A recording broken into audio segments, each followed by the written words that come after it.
Week 14 is in the books, and it saw a whole bunch of upsets and also some great storylines. We had a great matchup between Coastal Carolina and BYU, other games as well. So we're going to review all of that. Plus, we have breaking news off the top of the Stingray show. So sit back, relax, and enjoy as we go back and review last weekend's matchups. And also, we're going to be joined today by none other than the broadcast legend Tim Brando and, of course, Dave Wilson of ESPN, only on the Stingray Show. The Dogs and Stingray are coming for you! This is Stephen Ray, a.k.a. Stingray, coming to you live from Tuscaloosa, Alabama. Good afternoon, Mr. Feinbaum. Stingray here, and I'm about to shoot the bull with you like all the Auburn students do down at Auburn. Worst defense ever! So without further ado, here is the biggest Alabama going for the field goal. The kick is up. It is away. It is no good. Chris Davis bringing it out of the end zone. Oh, he's got blockers. Chris Davis up the sideline. Here he goes. Here we go, guys. Dobbs back to pass. Launching the ball. Jennings, he's got it. Jennings, he's got it. Touchdown, Tennessee. They shocked the Dogs in Sanford Stadium. Are you kidding me? My God almighty. What an epic way for the Tennessee-Georgia rivalry to end this game. What a play. Wow.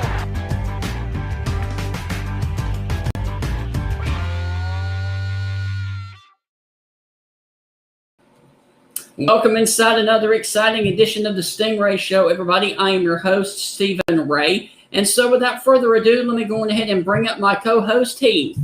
Heath, how are you doing today, my friend? Steven, it's a terrific Tuesday, brother. How about yourself? I'm doing good, and we actually have some breaking news off the top of the show. This broke probably about 30 minutes ago. Let me go ahead and pop this up here. The game between Ohio State and Michigan has now been canceled due to COVID at Michigan. There were more positive tests earlier this morning, so Ohio State is now having their game canceled with Michigan. And now this puts a lot of wrinkles into what they're going to do about the Big Ten championship game along with the 4-team playoffs. So what are your initial thoughts about this, Heath? And oh, by the way, I've also got to say that this breaking news, I first saw this from a friend of the show, Adam Rittenberg of ESPN. Yeah, Stephen, on this show, we don't beat up on people, but the Big Ten has had poor leadership this year. Yes. We're not going to play football. I'm telling you, we're not going to do it. Hey, we're sticking to our guns. We're not doing it. Why is everybody else playing football? We're still not going to do it. Okay, we'll do it now. And then they left themselves no room for mistake. This is poor planning by the Big Ten. And, hey, I'm willing to give them a mulligan. We're dealing with a crazy situation in this pandemic, but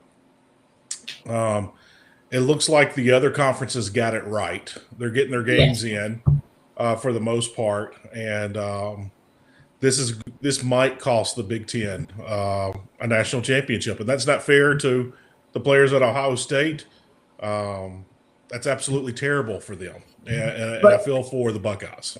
But how big of a troll job is this, though, by Jim Harbaugh? I mean, honestly, when you think about it, because he couldn't beat them, but he now actually may make them, miss out on the Big Ten championship and the 14 playoff just simply because of the COVID situation up there. I won't actually hit my mute button there. Yeah. I won't take a shot at Mr. Khaki Pants, although I call him Mr. Khaki Pants. No, Jim Harbaugh, no matter your feelings about him, he's not a chicken. Right. Jim Harbaugh will fight anybody, and he'll bring his team to fight. Sadly, his team's have been losing some fights on the field over the past Yes. couple of seasons, but I don't think Jim Harbaugh looked to get out of this game. I don't think he was looking to Right. dodge Ohio State. Heaven forbid. Think about this, Stephen. There's been upsets between Michigan and Ohio State before. Yes. What happens if Michigan upset Ohio State? I'm not saying it was going to happen. Right. But, that would be a legendary story that here's Ohio State shooting for a national championship, and here's lonely Michigan having a down season that just beat them Yes. and ruined their national hopes. That would be legendary. So Right. with that being said, I don't think Michigan and Jim Harbaugh were dodging Right. Ohio State, but I really hate it for the players. And, I've never had sympathy for Ohio State before. I have a lot of sympathy for the Buckeyes right now. Yes. Everything was taken out of their hands, and that's Right. what I have a problem with. Starting the season late, not leaving a chance for makeup games, a short schedule, and now an opposing team can't play. And, Right. excuse me, that's the tough part for those players, that fan base. Yes. That hurts. That stings a lot. It does. And by the way, here's one more little interesting nugget about this. This will be the first time that the Michigan-Ohio State rivalry has not been played since 1918. See, So it's been played every year since then. This was going to be the 102nd consecutive game. They've Yes. got to find a way to play this game. Right. I'm okay if they play it, on a random Wednesday.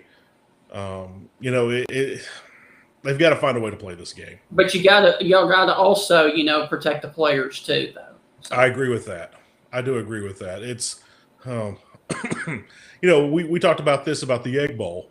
Mississippi State was down to 43 players, and but I believe I said it on the show, if not on another show, that even if Mississippi State only had 10 players, and knowing they were going to go into that game and going to lose it, I would vote for those 10 to take on 11. Yes. And, play Ironman football. The rivalry is too important to let a pandemic come in. Now, all streaks are made to be broken. One day it might be broken, but if you can do anything and everything in your power to keep it going, I think it's too important for rivalries, too important for the tradition of college football. And this is heartbreaking. Michigan, Ohio State. No, I don't watch this game every year. I keep my eye on it. Yes. But it's heartbreaking to hear any rivalry game being disrupted. I'm upset that South Carolina and Clemson aren't going to play. We knew how that game was going to turn out. I knew how Florida and Florida State was going to turn out. I'm upset that they're not battling over the war canoe there in the Sunshine State. But, there's a lot of great rivalries that we're not getting to see, and it's heartbreaking. Yes. Well, Heath, I got to ask you, are you fond of heartwarming, exciting stories in 2020? I think I know where this is going. Yes, I am, Stephen. Actually, no, you don't. Oh?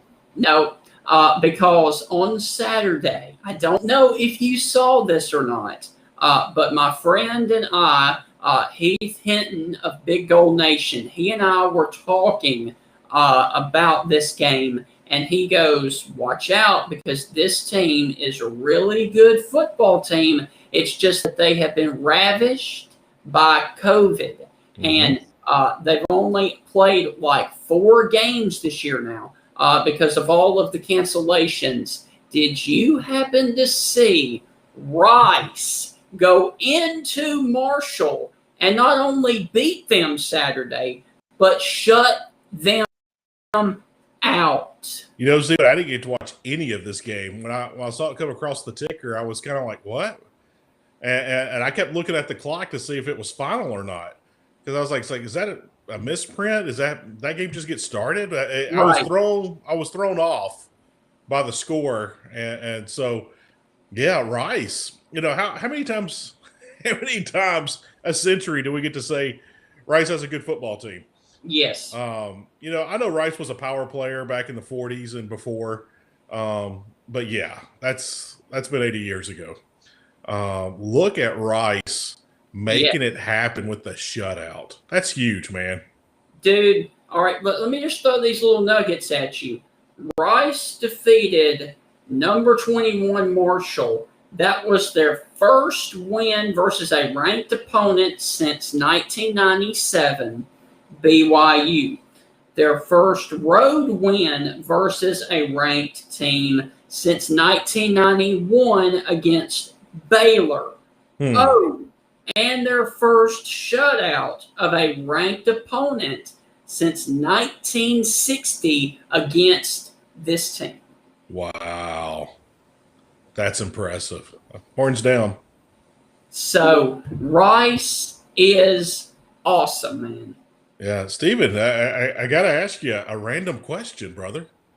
Is that an Iowa shirt behind you? Yes, it is. That is the Iowa. Let me pull it up full screen. Hold on. Yeah, that's a little fancy pants there. Yeah, man, Iowa right there. And I actually got that just kind of, and also I've got my UNLV cap up here from Ray Chitani. Yeah. That was, I want to thank him for that. But man, without further ado, this guy is a legendary broadcaster.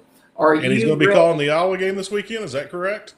Yes. Are you ready to bring on our very special guest for today?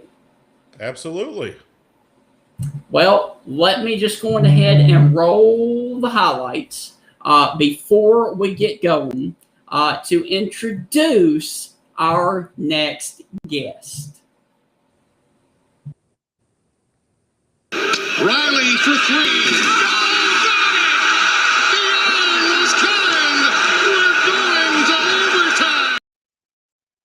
Ladies and gentlemen, without further ado, here is the legendary, the one, the only, Mr. Tim Brando. Tim, how are you doing today, sir? Cheers. Happy holidays to you guys. It's great to be with you. Thank you, Tim. I always wanted to meet and converse with the Stingray and Heath. It's good to be with you too. It is. Thank you so much, man. Well, real quick, what are your thoughts about the breaking news off the top of the show about the Michigan-Ohio State game being canceled? Wow. I did not. That's news to me. I've been busy with my granddaughters and my grandson downstairs. I think you met Tiffany. We're a team here. Yes. At Chateau Brando. She handles all of my social media. Well, she doesn't write all the social media, but she has to put it out. Yes. Those are my opinions, not hers. But that plus all of my, all of my social media as well as my appearances and that kind of thing. So she's my PR girl and means a lot to me. So, but I did not know that. I just got on with you guys. I was about to start doing my board for Wisconsin and Iowa. I generally start that on Tuesday and kind of run through Thursday morning with it before I leave on Thursday evening to go to the game site. So the battle for the Heartland Trophy, gosh, they may be calling me in just a minute to say, no, Gus and Joel are going to do that. Right. Because there's no mission. So I may maybe hold the presses on my homework. Right. But no, I think that I'm not shocked necessarily, because at the end of last week, if you watch my On Brandos that I put out on Sundays that foxsports.com puts out on Sundays, I tape those after my games on Saturdays at the game site. And I suspected that the game may not be played. Right. Now, what does the Big Ten do? Do they substitute maybe Maryland, to play? Because Ohio State needs the game. Unless the Big Ten commissioner decides to finally do what he should have done weeks ago and waive that 6-game eligibility rule, because this puts this puts in a lot of respects, a major television partner in quandary. Yes. The Michigan-Ohio State game is the first game you pick with the television contract every year. I mean, you want that game every year. Now that game goes away, so Fox needs a game to replace that game. Yeah. Do you substitute Maryland, or there are some teams available to them, right, to play. And we know it can be done. BYU and Coastal Carolina got it done within, a 48-hour period or a 72-hour period maybe. last week. So do they do that? Or do they just say, look, Buckeyes, don't worry, we're going to waive that eligibility rule. We will slide you into the Big Ten championship regardless. Those are major decisions that have to come now in the wake of this cancellation. So I suspect that this won't be the only breaking news of the day, I guess is what I'm saying to you. Yes. Yeah. Tim, I'm talking about the powers that be and the leadership of the Big Ten. And, you know, they were kind of hard-headed to start things off of getting the season going. And now they kind of put themselves in a bind here. The powers that be, if you could talk to them now and give them any kind of advice, what would you tell them? I wouldn't make it mutually exclusive to the Big Ten, Heath. I really wouldn't. I think that I would just tell everybody involved in college football. And listen, I hope people understand, because I know it seems that a lot of my rants from year to year are redundant, but they are because they need to be. Nothing's being done that's progressive to help our sport. And if COVID didn't raise all of the issues that I have been ranting about for the last, I don't know how many years, 20 years, to the forefront, so people that maybe didn't understand exactly where I was coming from, that it matters. We need universal leadership to come to college football. We need cooperation and collaboration to come to every stinking conference in the Power Five. You guys are in business together, for Christ's sakes. Yes. And you can't, they told us all summer long.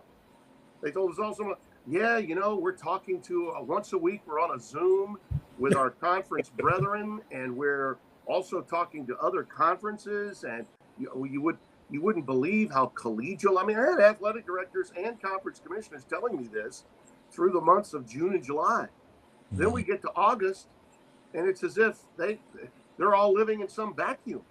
None of them are talking to one another, and they're all doing something completely different. It's just bizarre, and that's a real shame. Now, there are differences, okay, in the issues of an international pandemic, depending upon what region of the country you're in. All right, so right. I will defend, to some extent, you know, the situations in the far west and in the upper Midwest. You know, it was more trouble for them than it was in the South and the Southeast for a good period of time. Now that flipped, you know, once the season got going. Circumstances changed with different spikes that popped up. But I mean, I would tell everybody, just start sharing, and we need to have some stability in the way we conduct business in college football, because people are now, I think, very, very well aware that whether it's, as you mentioned, Heath, a perceived hard-headedness, all right, that was the perception in the Big Ten, or this past week in the ACC, a perceived lack of ethics.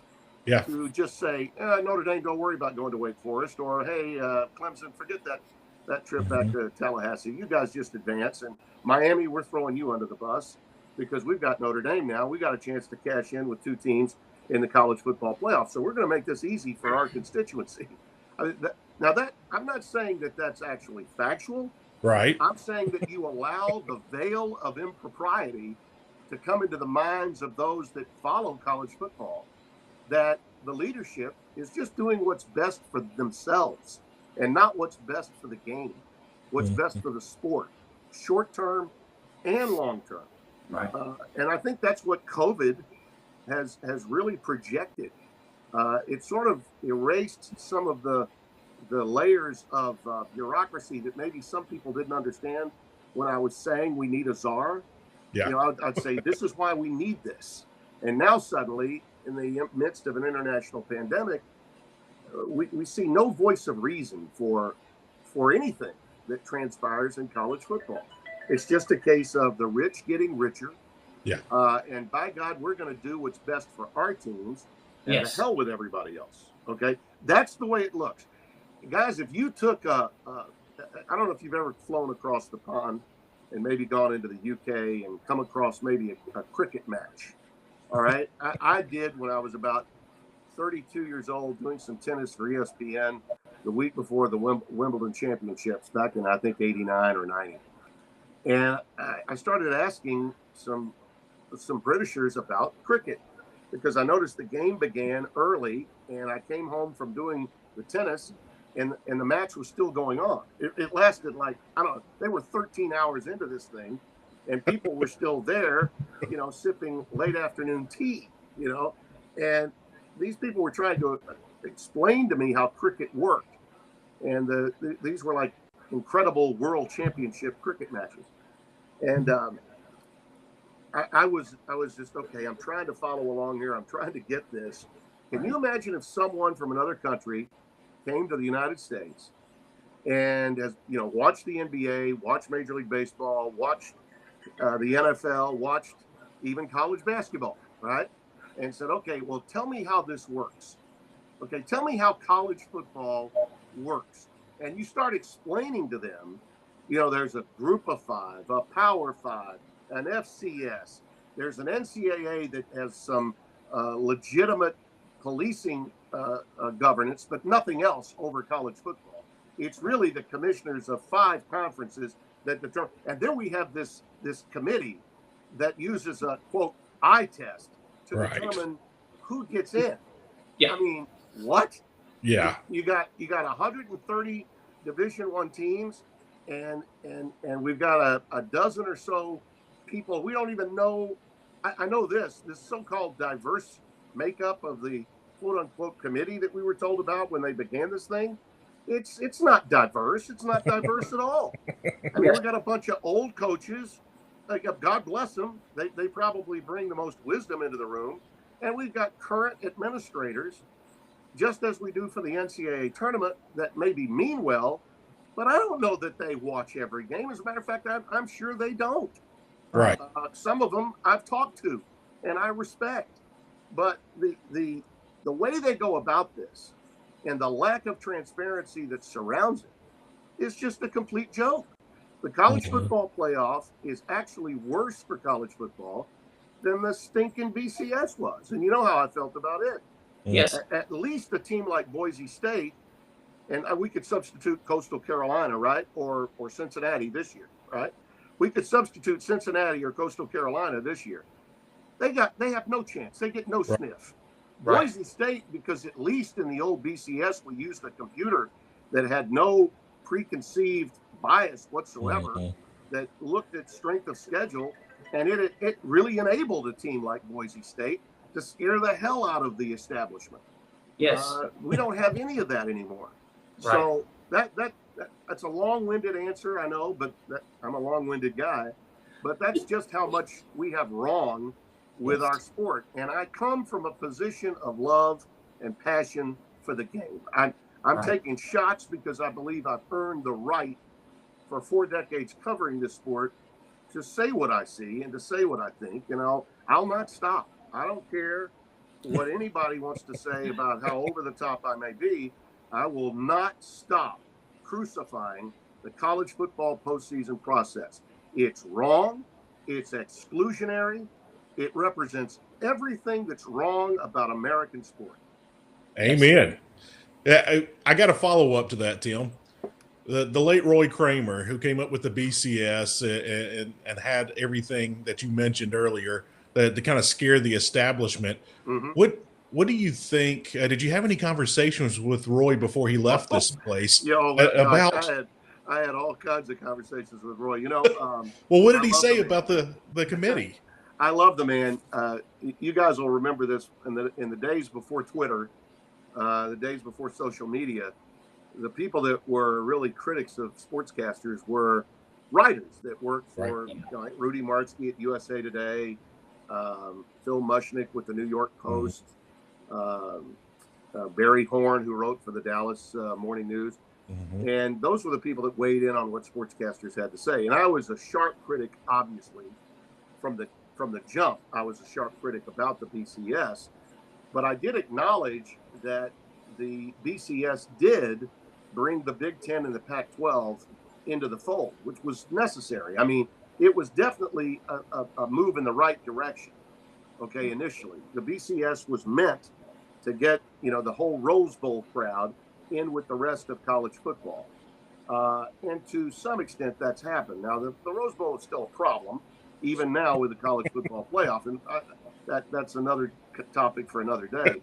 But Roy was a visionary. See, I don't see anybody right now in the class of Roy Kramer as visionaries for college football.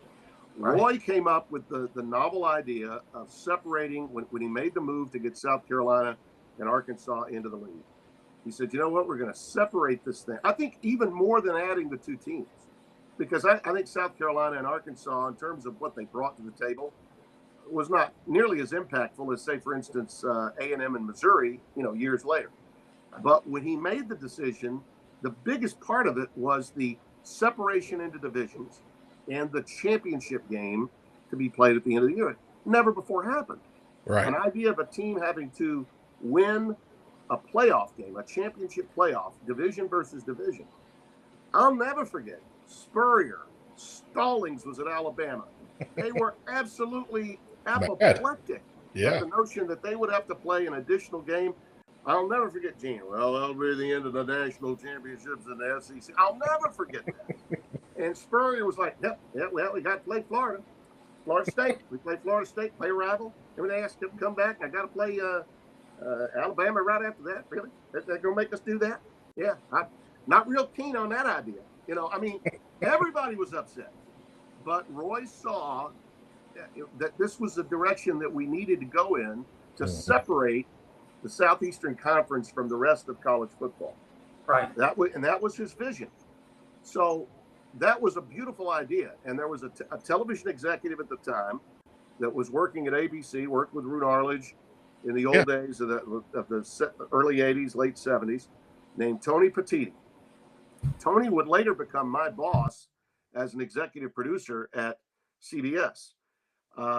Tony came to Roy with the concept and the idea of how to get the Big Ten and the Pac-12 to play along. Okay. They're not going to give up the Rose Bowl time slot, but you know what? We can use this as a means to get them involved so that on those years when maybe Michigan or USC have a shot at the national title, there will be a game between those teams that come from the old College Football Association or, which was in those days, it was all about SEC, ACC, and Notre Dame as an independent. They had separated themselves. But the Big Ten and the Pac-12 were not part of the CFA. So this was a way to get those two to finally play. And it definitely was the best thing that's happened to college football in my lifetime. But that's been, almost 30 years. Yeah. We've had nothing good happen to college football since then. So we don't have anyone with that. But that being said, I took many, many shots at the BCS, as you know. Roy cut a deal with CBS, and I was every week just hammering it on, not just, I hammered it in the studio every week. And I think one week right before the SEC championship, must have been around 2003 or 4, maybe. It was maybe it was the last year that Roy was the commissioner. It was right before, I think, Mike Slide took over. So you'll have to remind me of the date of that. Anyway, we're on the air during the final weekend of the season around Thanksgiving. And I used this line. I said, well, let's hope that the Neanderthals that govern college football will see the light. Right. And everybody in the South, and particularly Roy Kramer's wife, and I'm sure you all remember Roy Kramer's wife. She was a fire plug, man. She was something special. And she always loved me. She was always very kind to me. Well, she was not happy when I called her husband, in her mind, a Neanderthal. So we go to the SEC championship in Atlanta, and we have a Thursday night dinner with the Dr. Pepper people who are the sponsors of the game. And everyone's getting introduced and whatnot. And Roy gets up to say something. And his first reference is, "It's great to see everyone here, including Tim Brando, who gave me a title last week." And I immediately, before he could even say it, I walked up to the podium where he was, and I began to genuflect in front of him and say, "Commissioner, I am sorry, I'm not worthy." And he says, "I forgive you, but she doesn't." So, but I absolutely loved Roy. He loved, I think, my criticism. People would say all the time, "I can't believe the SEC commissioner is okay with what Brando is saying." Roy loved it. Roy thought he thought the criticism really advanced the popularity of college football. He thought it was a promotional tool. It was. And he also thought, well, no one can say that CBS or Brando is a lapdog to our league. He's criticizing our idea. Yes. And he was right about that. And finally we got to a point where I said, "I don't know. I appreciate your thoughts, Roy, but I'm not sure at a certain point there's diminishing return on the negative connotation that comes with that kind of promotion." And but we stayed great friends, and all through the years that I did my radio show, I always called on Roy to talk about whatever the controversies were. And I haven't talked to him in probably a little over a year, but the last time I spoke to him, he's as lucid as ever. And frankly, I think that's the guy that everyone should be talking to about what to do. With age comes wisdom, and no one's got more of it than Roy. And because he was a coach, because he came from the world of athletics and then moved into the academic world and the administration world, and of all places, Vanderbilt, and then through into the SEC commissionership, I don't know anyone more well-versed in all areas of intercollegiate athletics than Roy Kramer. Wow. And we haven't seen anyone come close to having the same impact as Roy Kramer. Now, Mike Slide, we could argue, did a great job of elevating the SEC at a particular time when the conference was in a lot of trouble as Roy was exiting. He had probably a half dozen teams on probation of some kind towards the end of Roy's reign. And I know a lot of pundits loved writing about that. But Roy, for all of the things that were going on with the league, Roy was always thinking about not just the SEC, but the good of the game. And I don't think the commissioners today are looking that way. I think they're looking at taking care of their constituencies. And they're all good men. They're all good, well-intentioned human beings. But they are all taking care of the people that have empowered them. And that's the presidents of the institutions in their league. Okay, that's all they're thinking about. And all I'm saying is I don't want to strip any of their power. I just want them to have someone to turn to that can see the forest for the trees. And say, "Hey guys, do you realize the damage that's being done here? You need to think about these things." We don't have anyone doing that, and if we did, I think we'd be in much better shape. College football is not growing. I'll say this for the BCS: during the time the BCS was in existence, it elevated to the second most popular sport in America. Baseball was dwindling, the NBA was falling off, and the BCS chatter and the rise of a team like Boise State that challenged the establishment made for a lot of 19th hole conversation. Mainstream media was talking about college football on a regular basis. That's not happening now.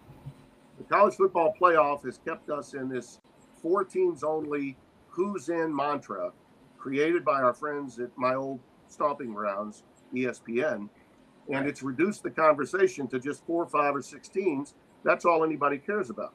And it's shameful because college football's got more parity now than it ever has. Great football has been played in a lot of different places. Even with the COVID era, we've seen some amazing stories. And most of America on a daily basis is not hearing about it because it's a fait accompli. We know it's going to be Ohio State, Alabama, Clemson, and said team. Will it be the second best team in the SEC or will it be Notre Dame? Okay, that's basically it. Second best team in the SEC or Notre Dame, and then Clemson, Alabama, and Ohio State. ball game. Yes. Why the hell should anybody care? That's not good for college football. No.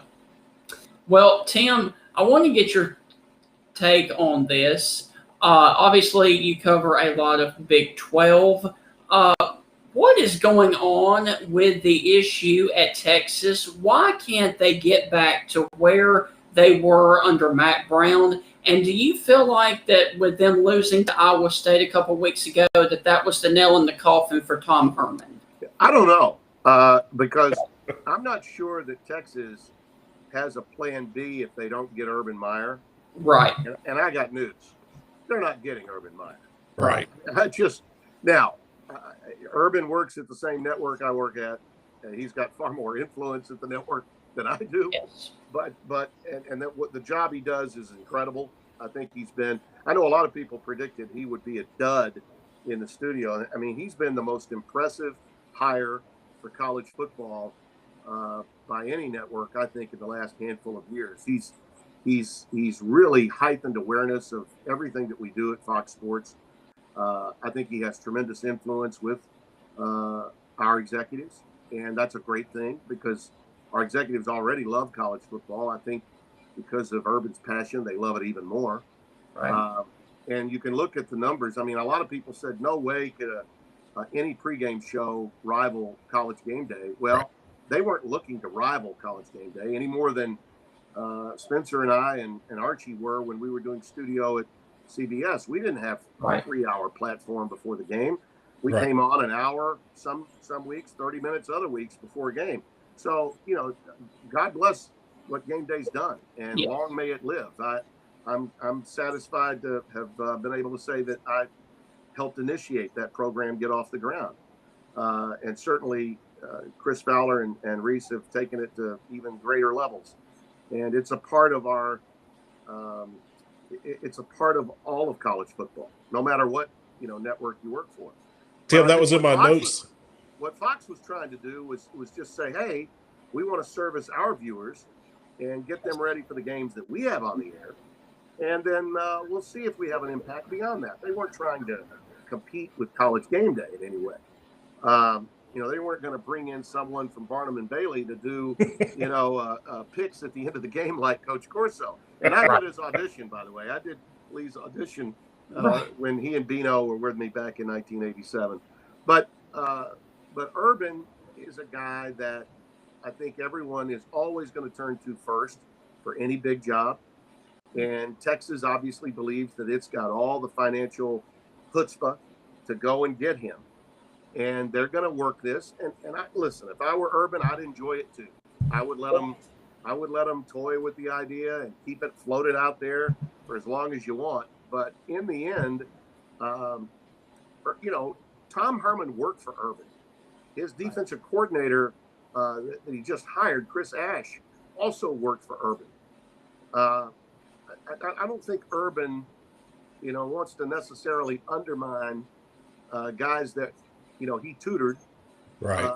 Unless, of course, his itch to coach is greater than I think it is. And if it is, fine, maybe he'll go.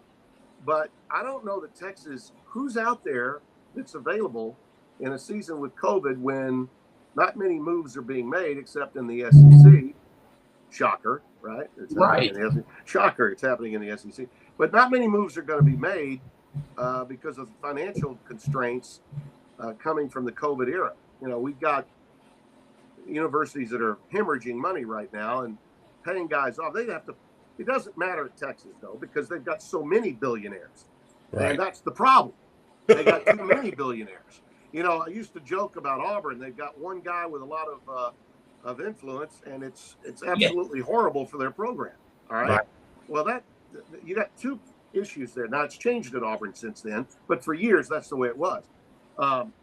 At Texas, you got way too many of them, and they all want to be glad-handed. They all want to feel like they're special. And the greatest asset that Matt Brown had was an ability to still coach and coach pretty well while playing public relations games with these billionaires all the time. Right. Not many guys can pull that off. Right. And it helped that they had a great staff. Mac always had an outstanding staff. but it finally caught up to him. And in the end, the program began to cave. Yes. And I think in his last year, he didn't have one player that was drafted. Well, they ran him out of there. And I think they ran him out of there, and he was going into the last week of the season that particular year with a chance to win the Big 12. He didn't do it, but he had a chance. Well, what's happened since then? Okay. Nothing. It's been a swinging door. They've poured a hell of a lot of money into these next great coaches. They played a game with Nick Saban that many of them would like to tell you they thought they were within an eyelash of getting. That's a lie. It was never going to happen. And now they're trying to do the same thing with Urban that they did with Nick. I don't know who plan B would be. I mean, you can play with Urban all you want, but you still have a large contract to Tom Herman. I suspect that at a certain point, Urban's got to blank or get off the pot.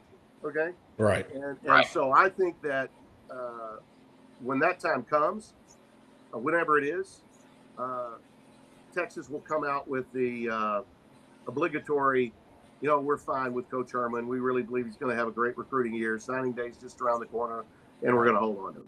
That's what happened. I'm not positive, but that's what I think will happen. Tim, you brought up College Game Day. I had my notes here to ask you, since you were the founding father of hosting Game Day, how did that conversation even come up that, hey, we're thinking about doing this college football show, before Saturday gets kicked off? I mean, how did that whole thing come about? And is there anything that you did that's still part of the format, that's your idea, that they're still using today? No, that's been gone forever. They completely said that. Whatever that Brando stuff was, get it out of here. Right.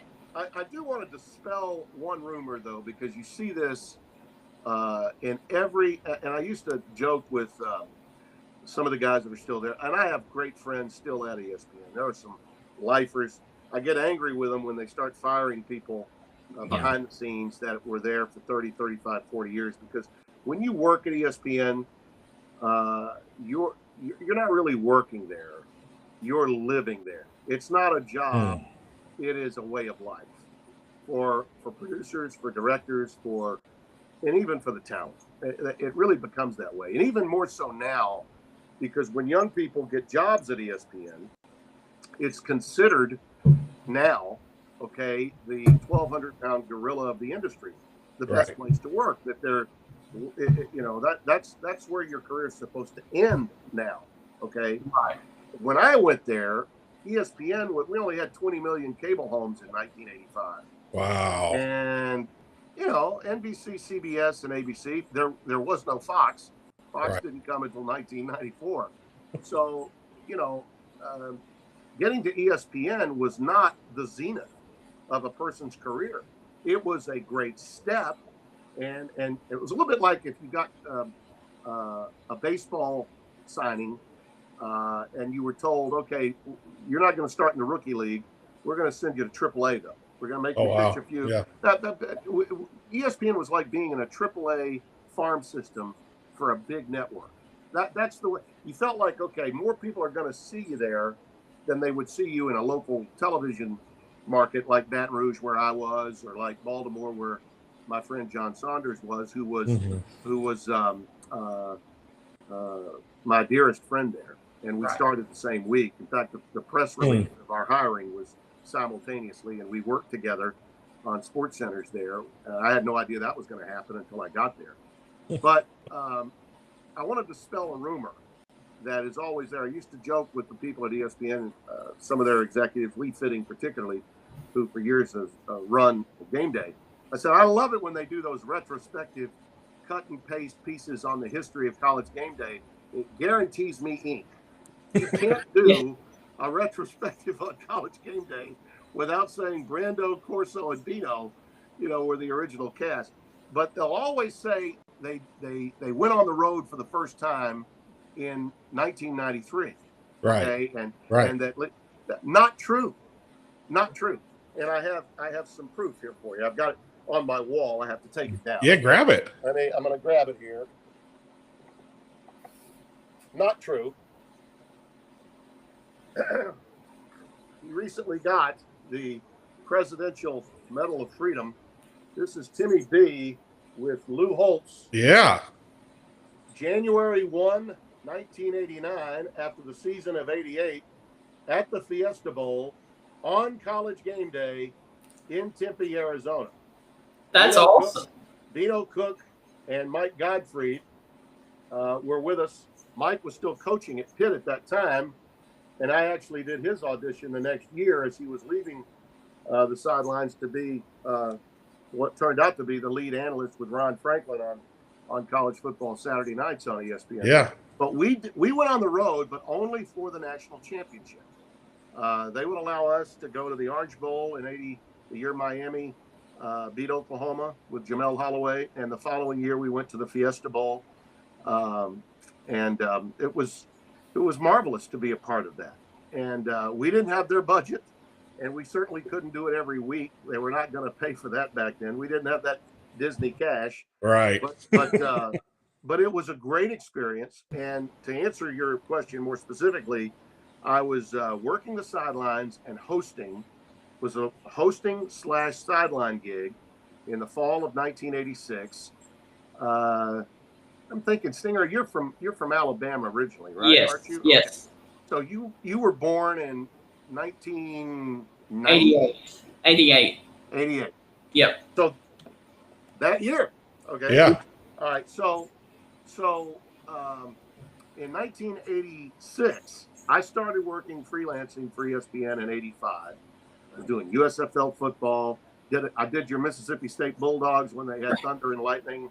All those great teams. A lot of College World Series games. I was cutting my teeth there at that time, and then in '86, the summer of '86, I got a call from one of the producers I had. He said, "Tim," he says, we just had a change in ownership. Getty Oil is being bought out by Cap Cities. We got a new executive that's going to be in charge. Just so happens he's a big fan of yours, and he's going to call you, and he's going to ask you to be a sideline guy on our CFA primetime games. Now, remember, the lawsuit between Oklahoma and Georgia that was against the NCAA that changed everything that we're watching today. Right. That had only come down and been put into play that year, okay, after the '85 season. And so they were making changes. Paul McGuire and Jim Simpson weren't going to do the games. Mike Patrick and a former receiver at Harvard who later played and punted for the Cincinnati Bengals, Pat McAnally, were going to do the games. And I knew Mike. He was about 10 years older than me.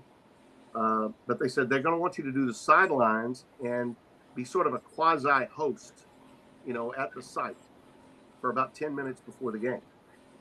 And I was like, I really want to do it. Tim, I'm telling you, he's going to call you. You take the job. Okay? Right. Do not say no to this. Take this job. It's going to lead to something really good for you. So he called me. I took the job, and I went out and did it. So halfway through the season, Steve Bornstein was this guy's name. Steve says to me, he talked like that. He said, Timmy wanted to know, and I'd like to see you and your wife up in Bristol. Will you come and see me? We'd love to talk. We'll talk about the future. And I was like, oh, my God. This looks like my big break. So I go up there in the fall about halfway through the season, and he says, look, here's what we want to do. We want you to come up here. We want you to do some Sports Center. We'll let you do some games. We don't ever let people that are living up here do games. We're going to let you do games. And I don't get crazy about it because we need you in the studio, but we're going to let you do games. And I got some other ideas we can talk about, blah, blah, blah. And I was like, oh, man, I was giddy. Absolutely giddy. Right. Because at that point, I knew I needed an agent. I'd never had an agent. I went and got one real quick so we could, get this deal the way it needed to be done because I'd not had one up until that point. And once I got there, he says, we're going to do college football's never had a pregame show. It's never had an NFL Today. And even those guys over at ABC wearing those yellow jackets, those god-awful yellow jackets, doing the Prudential scoreboard, they don't get to do a pregame. And Bino was actually working with Jim Lampley on those shows. The old Prudential college football scoreboards back then. Yeah. So we're bringing in Bino Cook.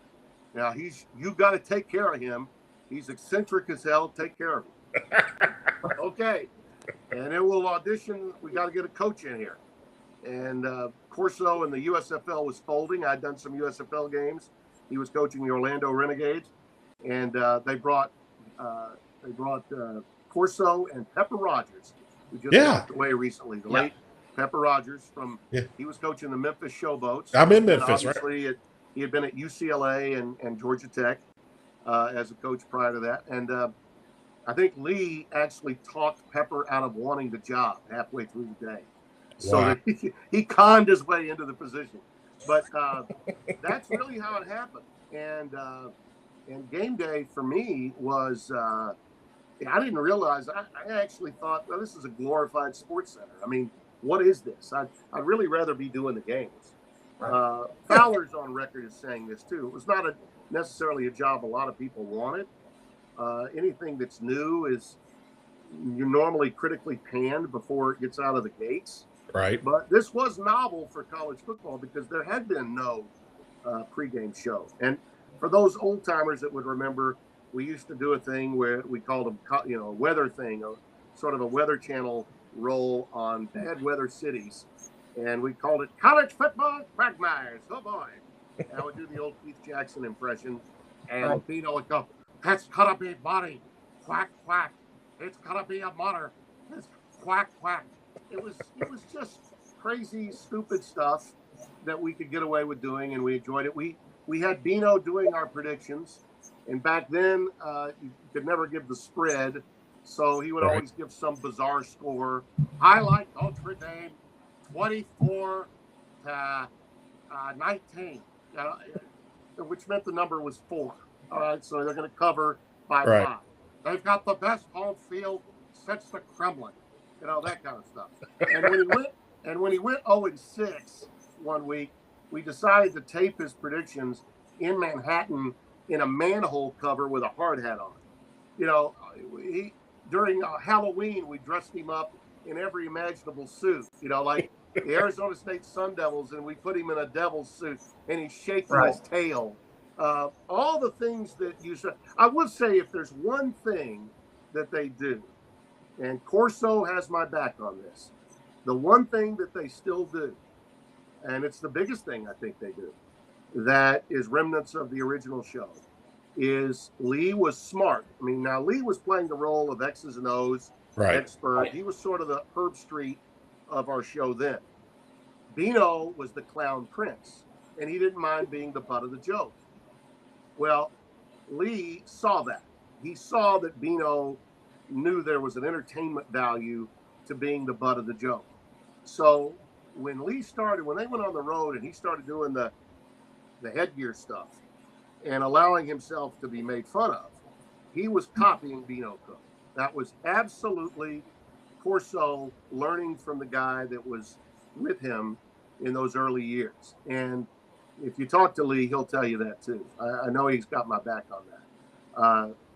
Bino was a treasure. And for those people, and there's a whole generation out there that doesn't even know who the hell we're talking about, Bino's understanding of history, he's understanding of the politics because he was an old sports information director at Pitt. And he was also a guy that executives would turn to about scheduling games for television. The game of the century in 1969 between Arkansas and Texas, won by the Longhorns on Thanksgiving Day, was Bino Cook's idea. Rune Arledge came to him with a schedule for college football on ABC, and Bino said, Rune, Texas and Arkansas, it's going to be unbelievable. It's scheduled for September. We got to get it moved. Now, Texas wouldn't move it if it were played at Austin. Arkansas hates Texas. They're an outlier. They'll do whatever the hell you want. Just call them up, tell them to move it to Thanksgiving. They'll move it. There'll be 1 versus 2. I guarantee it. And he was right. And it turned into the game of the century because everybody saw that game. And 2 years later, they did the same thing with Nebraska and Oklahoma. Bino came to him and said, Road, Nebraska's Big Red, Homer Sutter, Nebraska, Devaney, Wilkinson, they'd never move it if they were playing in Lincoln. These guys in Oklahoma, they're renegades. They'll move it to wherever the hell you want it. just to be on TV. They did it, and of course it turned into the great Johnny Rogers, Greg Pruitt, Jack Milgren game that we talk about so often. So, a guy with all of that knowledge, the history of the game on TV, plus a guy that didn't mind being the butt of the joke, was just perfect. So, we didn't have the budget, and we had, very, very little. You go back and look at some of the tape, it's like, oh my God, we really did that on national TV. But we were doing it for the first time, and a lot of people accepted it. Pretty soon, the coaches, even in as early as midway through the first year, we weren't necessarily getting big ratings. We only had 20 million cable homes back then. Mm-hmm. But all the coaches in college football were lapping it up because they had never been exposed like this. Right. We had a situation with Alabama and the Hurricane Bowl, they called it, in '88. Alabama was to play at Texas A&M. Jackie Sherrill was coaching, Bear's old protege. Turned out it was Jackie's last year at A&M, but Bill Curry wouldn't take Alabama to the game. And as it turned out, the Hurricane went in a different direction and never got to A&M. In fact, it was a sunshiny day. We sent Corso live down there, and it was sunshine and blue skies. And then I'm doing a two-way with Curry and Sherrill, and I felt like Ted Koppel. These two are calling each other's names. It was beautiful. Curry's like, well, I'm taking care of my young men, and I'm going to do what I'm going to do. And Sherrill is like, well, I mean, I would just tell Coach Curry, just look up in the sky. Okay, I see blue. I see blue, Bill. I don't think that's going to hurt your boys. Okay, that was just great stuff. Yeah, and it didn't happen in those days. Coaches you would never have had an opportunity on any other show at any time to do that stuff. And as it turned out, that year, they played the game, and it was the week after the Auburn-Alabama game and the week after Texas A&M and Texas, and they called it the Hurricane Bowl. And Corso and I went down and called it. It was on a Thursday night, and Chris Fowler was our sideline guy. Now, there's a little nugget for you. Wow. Chris was still doing Scholastic Sports America, the high school show. Yeah. Back then. And another big nugget that maybe people have forgotten is that he was so young then, they weren't sure if he was ready to host. When I left, I had a contract coming up, and I wanted to call games. And so my contract came up. I wanted to move home too. My wife was not particularly happy in Bristol. She's not alone, but I used her big time to get a new deal and move home and build our home here in Louisiana. And I got a 4-year deal to come back to ESPN, but I didn't have to live there. And I upset my boss, though. Steve Bornstein was not happy with me when I wanted to do that, but he let me do it. And thank God, because it gave me 4 more years working there. And Vince Dooley, in his first year out of coaching, worked with me in the fall of '89. And we did the afternoon CFA games when Ron Franklin and Mike Godfrey were doing the primetime games. And that was a blast. But they didn't think Chris was ready.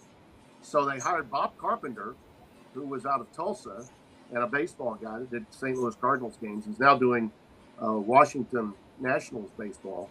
Bob came in and replaced me.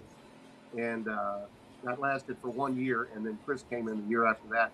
And as it happened, Dooley became the athletic director at Georgia, and his career ended abruptly, and so did my play-by-play career at ESPN for football. As the Carpenter thing really didn't work out, Fowler came in to become the host of the new College Game Day in the fall of 1990, and they turned it into a 2-host gig. I wound up doing the halftime shows and the between game shows, and they would fly me up from Louisiana to Connecticut to do that. And that went on for 3 more years. And then this young up and coming guy named Mike Tirico came out of Syracuse. How did his career turn out? I think he did okay. Yeah. All right. He replaced me the 93 season. And I was off to Turner and then later to CBS in about 3 years. That's in and of itself sort of the path taken by yours truly. Awesome. Well, it's funny that you mention the Hurricane Bowl because my next question is one of your most famous calls. We showed it at the start of this interview. Was the tornado game. Yeah. I'm a weather buff too. Can you kind of describe what that was like? You know, Steve, I'm working on a book that is about the journey. It's not a memoir necessarily. It's not a autobiography. Right. It's more of a, the path taken and sort of a how to or how not to do what you're doing, because I've done a lot of both in my career. And that'll be a chapter. The 2008 SEC tournament will be a chapter without question. There's an old saying, Kurt Gowdy, who was my mentor, told me, if you ever have problems on a broadcast, if there's an issue that's out of your control, remember you're at a live event. Right. And he said, kid, they don't always pay us for what we do. They pay us for what we have to do. Right. And boy, is that true, because when you're doing a live event from a location, you can't control your environment. It's impossible. And it worked out so beautifully for me to have had a chance to be at a site like that, and then have a game go into overtime.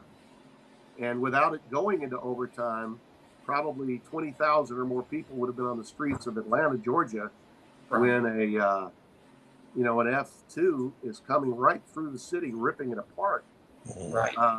That's what happened. They did the documentary Miracle 3. Right. In the aftermath of that, Roy Karpf, the filmmaker, did a wonderful job on it. And, I didn't realize, because you're just doing live television, that my role was changing.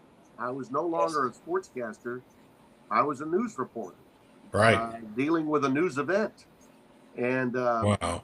About a lot of the people in that part of the country were losing the video. You could actually see how the breakup of the video was taking place. Well, we stayed on the air because there were people outside that area that had no problem. They were still getting it on the satellite.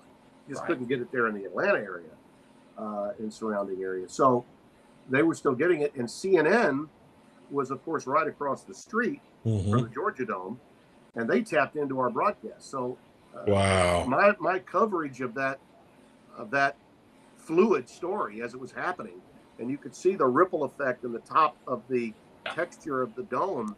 You could see that it was a tornado. That was a little bit like my version of the Al Michaels earthquake World Series moment. Yeah. It was.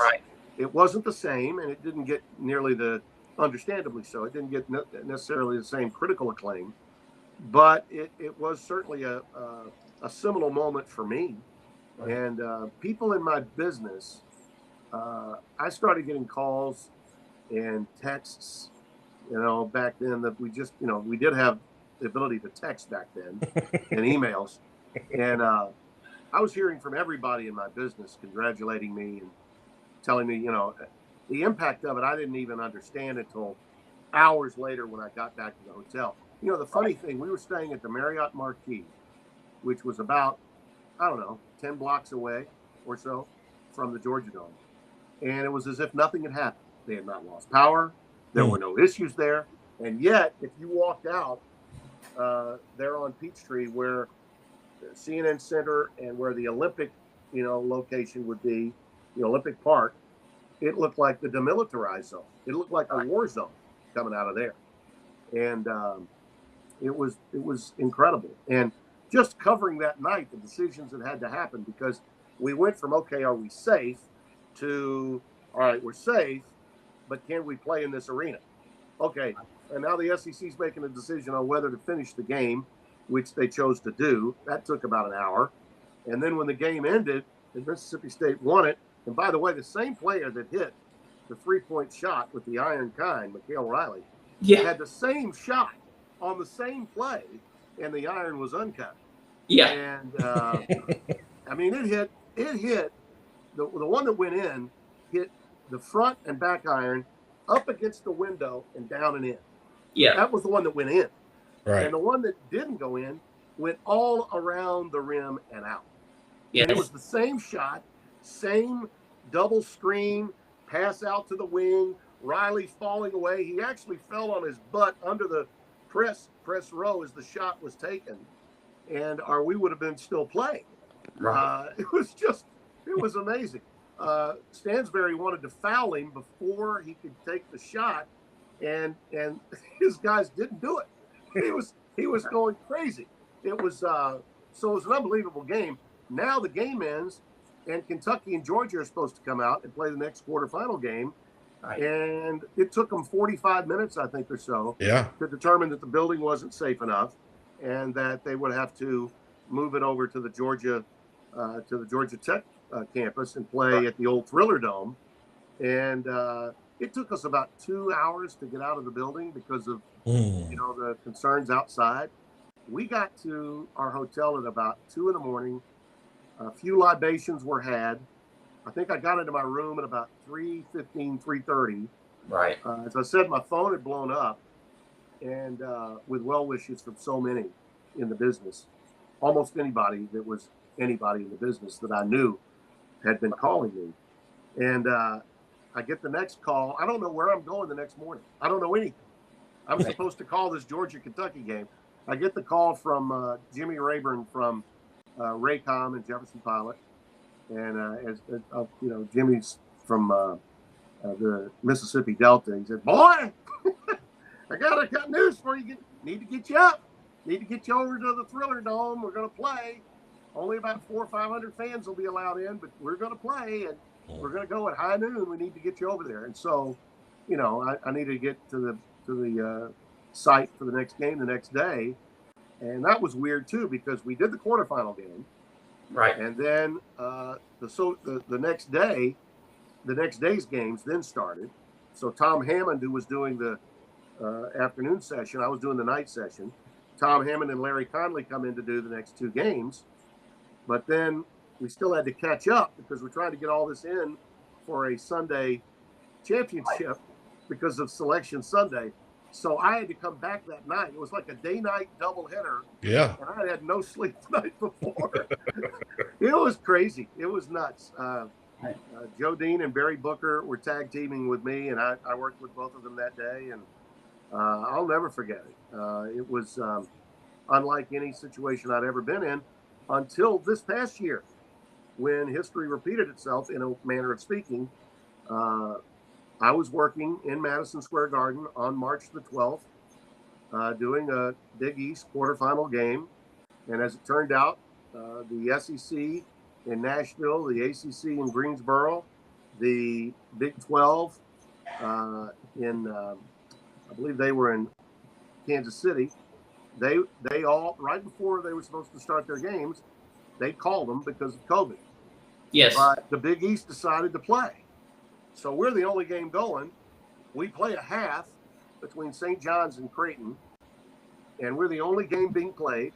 And then at halftime, they come over and tell us it's over. We're not playing. So we did the final basket of the 2020 basketball season. There was no confetti coming from the top of the arena. I didn't get the Jim Nantz treatment, calling the final bucket. But it was bizarre, and people said to me, "Wow, Tim, have you ever been in anything quite like that?" I said, "Yeah. As crazy as this was, nothing comes close to what happened in Atlanta in 2008. In terms of the situation that we were in. Now, I didn't know when I walked out of the Garden, and my friend Bill Himmer called me up at Fox News. He said, "Tim, we need to talk to you. We need to talk about what's going to happen with, at that point, the NCAA tournament had not been called off yet. A lot of things were breaking on March 12th that afternoon, but I went up and saw him and visited with him. I had no idea the next morning when I left that we'd be in the situation we were in, 7-8 months later. I don't think anyone ever thought that it would be what it turned out to be at that particular time." And Tim, my last question for you Yeah. is, and I'll let you pick. We always ask people to share a story Most people share a Steve Spurrier story, but you mentioned Lou Holtz earlier, so I'm going to leave it up to you. What's your favorite personal Lou Holtz or Steve Spurrier story? Well, there's and we're almost family friendly, so you can share what you like. I'll be quick with Steve. I'm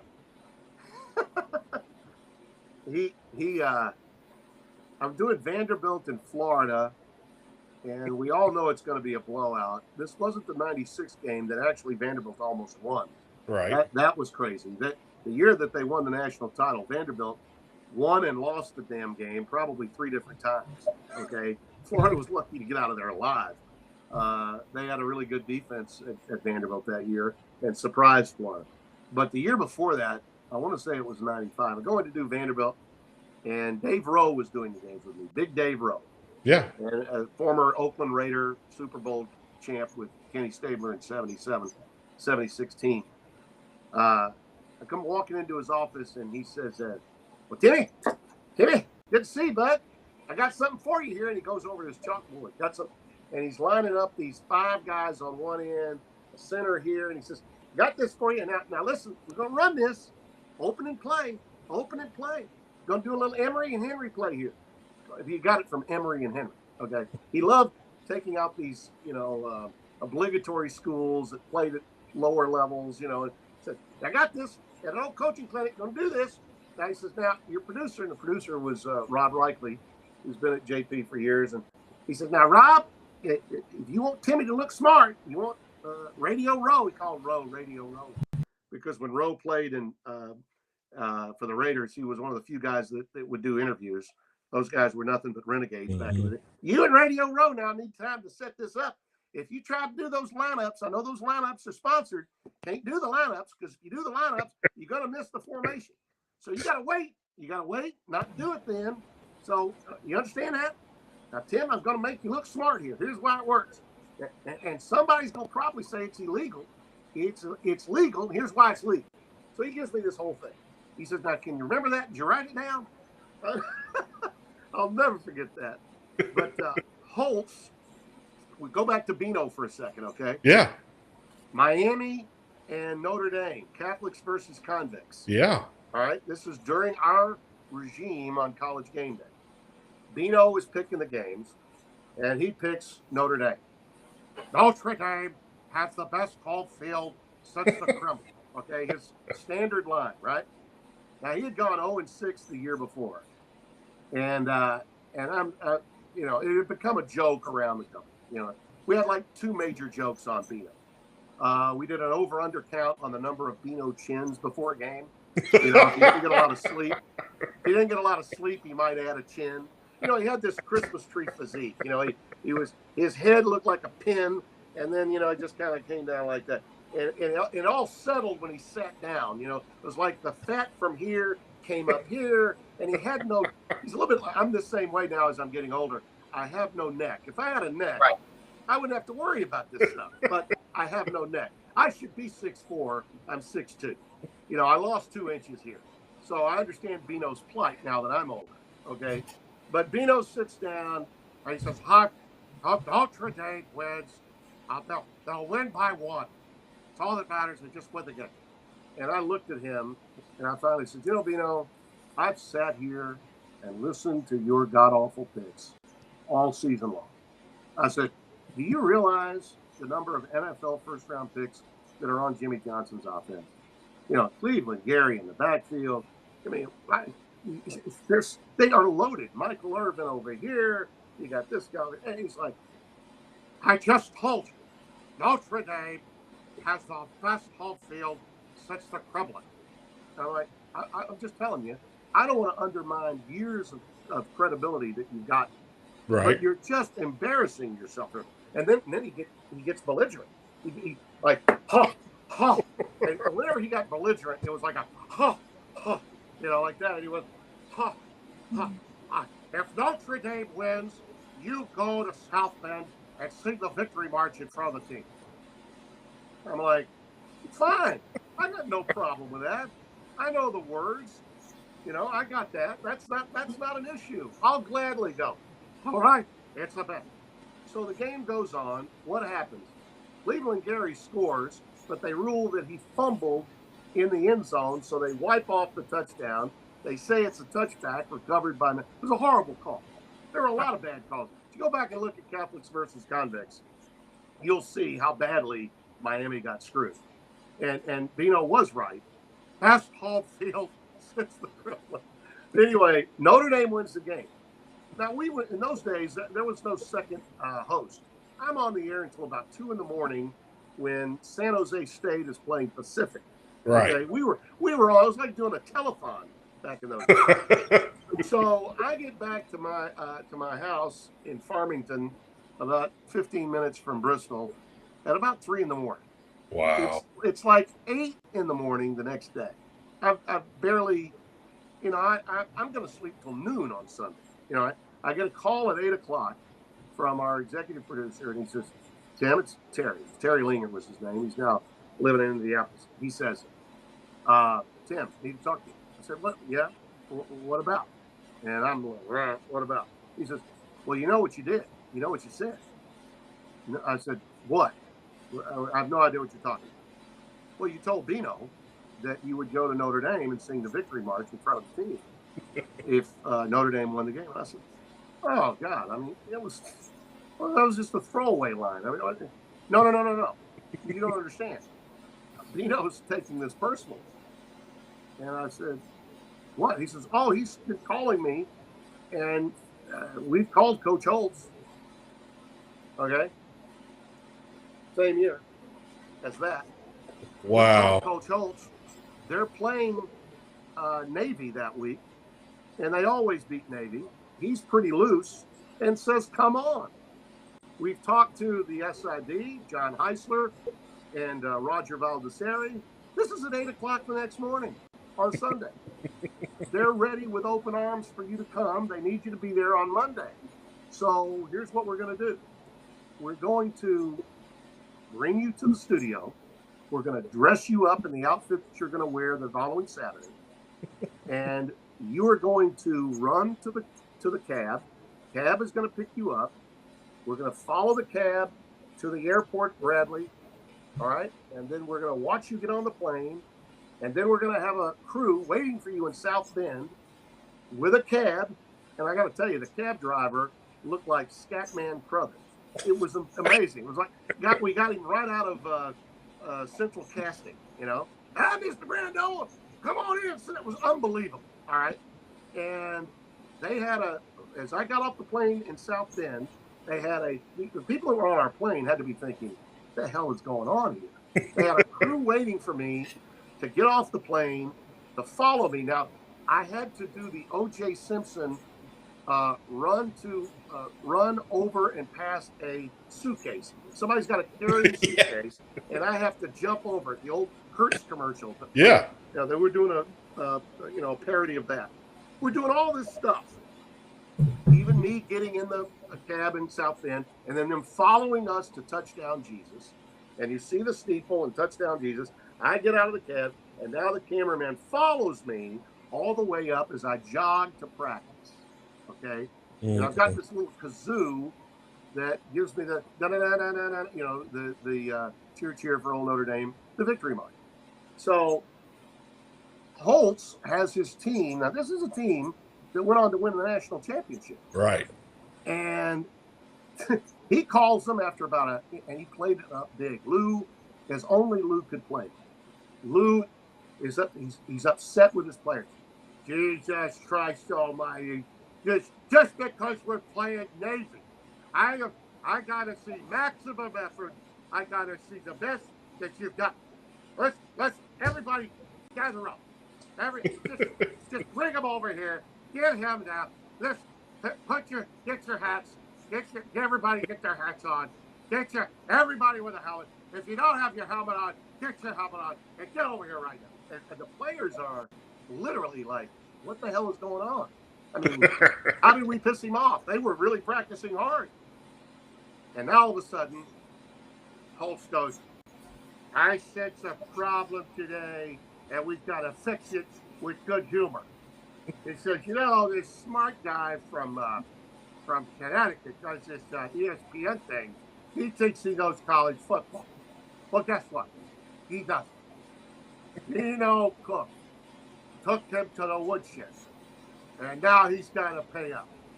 Brando, come on up. So I go running up, in the same, my same suit.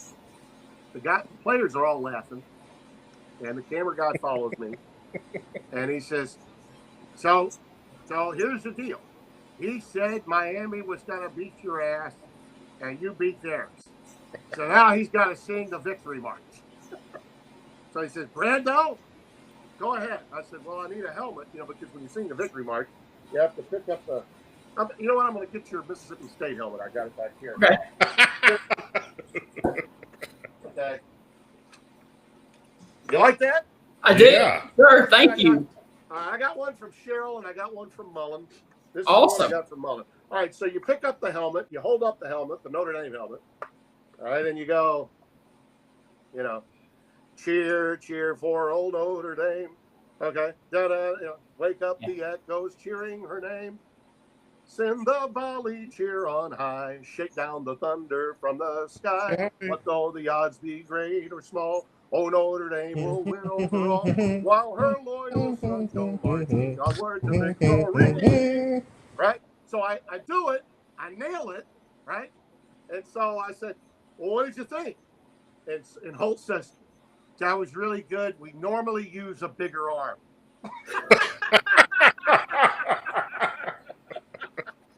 It was just classic. It was classic. And a moment I'll never forget. And it was just, Holtz was, and still is, just full of surprises. And about 9 years later, who knew, right? My first year at CBS as the studio host, I had been calling games in 96 and 97, did the Fiesta Bowl in 97. Then we got the NFL back, and Jim Nantz had to leave the host role for college football, move over to the NFL Today, and they tabbed me as the new host, and I was working with who? Lou Holtz and Craig James. Yeah. First year. And then we were able to escort him to a few NFL games. Craig and Lou and myself worked together on a few NFL games too, and he took the South Carolina job, and hell, I became sort of a co-negotiator for him with the athletic director, Mike McGee, who said, he kept calling me, "You really think he wants it? You really think he wants it?" I said, "Well, he's doing, I love it. I love it not. I love it." He was really up to the wire on whether he was going to take the job. But it was great to get to know him and work with him in the aftermath of all that. And of course, that moment that I had on game day, 10 years earlier, had a special place in his heart too. So we had a great chemistry together. And then he left, and Spencer Tillman joined me in 1999, and we've been together really, with the exception of the 1 year. When I left in 2013, he was still there for one more year, and he rejoined me at Fox. So we've pretty much been together ever since. And my last question for you is this. A couple of weeks ago, maybe a month ago now, I noticed on your Facebook page that after Nebraska won, you FaceTimed Mr. Get Her Done. How did you guys become such great friends? Well, when I was doing my radio show that was on CBS Sports Network every day, I'm sure you guys watched it at some point. Yes. We used to do this segment called "Who's in the Helmet." We were using helmets, and now they're all in my study here. I got I need to blow out a couple of walls and extend my study into the guest bedroom. I have to walk over them to get to sit down here at my desk. Right. But he watched the show all the time. Right. And Dan's a wonderful guy, and in fact, played ball and played football, and could have probably played in college had he wanted, but he knew what he wanted to do, just like I knew what I wanted to do. I gave up playing football when I was in the 8th grade to broadcast football in the 9th grade, so that we have that in common too. He says, "You don't have a Nebraska helmet, man," and I'm like, "Well, send it," So as it turned out, he was performing at one of the casinos here in Bossier City, right across the Red River from Shreveport here. And we went to see his show. I took my guys, all my guys that work with me, Patrick Netherton, Dave Druda, Rogers Hampton, my guys, the guys in the box. Yes. Right. We all go. I took my mom with me, actually, too. My brother, my younger brother, and my mom came. And, gosh, Mom is 93 now, so she would have been like 80, probably 84, 85 then. Oh. And she loved it. And we all went backstage after the show. And he had the Nebraska helmet signed by Pelini, who was coaching there at the time, and signed by Tom Osborne, and signed by him. And he wrote on it, it says, Osborne signs it. And underneath Osborne, he said, he got her done.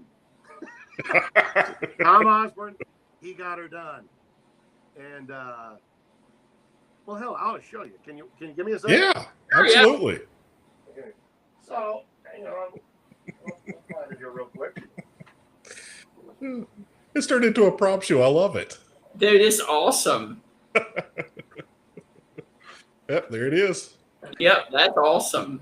All right, so I have them. I put this on Twitter the other day. I have helmets on every step of my stairwell. There's helmets lining the sides. I mean, we got to do something with them. I don't want to put them in the attic. Here, they're too valuable. All right, so says so that's just Larry. He just says that's Larry, the cable guy. That's just his side of it. Okay, that's just Larry. All right. Yes. Tom Osborne. There's Tom. There's Tom Osborne. Yeah. Yeah. All right. Well, right there next to it, you might be able to see it, I hope. Yeah. He writes, all right, instead of get her done, he says, got her did. Got her did. That's awesome. Got her did. And then here with Pelini, he was incorrect on this one, unfortunately. He says, all right, see Pelini? Yes. Yeah. All right, he's gonna get her done. And actually, if you look at the record of Nebraska when he was there, he sort of did. Yeah. Right. Just, unfortunately, it didn't work out. He wasn't a good fit, in Lincoln, as it turned out.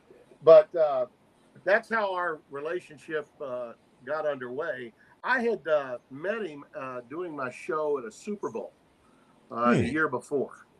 And, at the Super Bowl, you meet all kinds of people. Celebrities are popping up left and right, usually promoting something. And when he came to be on my show, these guys, and I've done this too, when you go through Radio Row at the SEC Media Days, right? You're passing through talking to people. You don't have no idea who they are. Right. You just go from show to show to show. Well, that's kind of what's going on at the Super Bowl with a lot of these celebrities who are hawking, endorsement deals that they have. Right. And he was, I think, hawking one of his HBO shows or something, Blue Collar Comedy. So he comes on to promote his deal, and he's like, "Oh my God, you're Tim Brando." Yeah, he says, "What the hell are you doing here? You're a college guy, boy." And I'm like, "Well, it's the NFL, Super Bowl. It's on CBS. They want me here." And, "Oh, that's good, man. Whatever whets their appetite, baby, just bring it to them." So we became fast friends that day, all right, and traded numbers and remained that way. And then he came to do this. Well, now I'm doing games at Nebraska, okay, because the Big Ten is on Fox. And whenever we do a game there, we go out. The whole crew goes to his compound on Thursday night when Thursday night games are on. And trust me, he doesn't have acres. He has sections. Okay. Wow. It's big, really, really big. Wow. He homeschools. He and his wife. His wife is brilliant. She's a teacher. I think she has a PhD. And she's homeschooling about 30 plus kids that live within about 2 miles of their ranch. That's, huge. And it's unbelievable, what he does. And, he hasn't changed a bit, regardless of the millions he's made. He's just the same old Dan. Dan Whitney's his real name. And Dan is not changed a lick. and he plays his role of the cable guy beautifully. But the person that he is not too terribly far removed from cable guy either. He's still a Midwestern good old boy. Yes. And he treats everybody with such tremendous love and affection. And so when they won that game, I just on a lark, Spencer and I about an hour and a half from getting on the air. We've already checked out our audio. We knew we were good to go. I was so happy for Nebraska finally winning a game. Yeah. And I know how he feels about Frosty. So I called him up, and Spencer said, "Damn, this is good stuff. So he started videoing it just on his own. Spencer decided to video the conversation. So that's where that came from. But, again, those are things that happen, fellas, when you're blessed and you're in a business that you've been able to maintain, a platform on for almost 40 years. Mm-hmm. You meet a lot of people. And many of them, it's classic, entertainers, especially entertainers that played ball at one time in their life. To him, I'm the soundtrack of his life. To me, he's one of the funniest dudes I've ever seen in my life. So, there's a connection that's made there. A lot of people in news, like I said, Bill Hemmer, who's at Fox News, he's a dear friend I've known for over 20 years when he worked in local television in Cincinnati. And you meet these guys, and there's a part of them that I think maybe envies what we get to do, because we get to cover fun stuff and they don't, right. And I envy them in many cases because they're covering really important stuff. And I wonder what that would be like, So I tell people, especially young broadcasters all the time, that our business is, we can talk about loving the game, we can talk about loving TV, but love of people, relationships, that's what really, really makes our business great. You're going to meet a lot of dynamic people. You're going to get to know people, many of them, in ways that other people never would. Mm-hmm. And that's a special thing, and it's to be, it's in my opinion, it's something that really is to be enjoyed and put on a pedestal of sorts. Like, thank you, God. I've gotten to do all this and meet these wonderful people, and I like to maintain relationships. I think that's important, to maintain your strong relationships with people by making contact with them whenever you possibly can. Great example of that would be your pal Feinbaum. Yes. Paul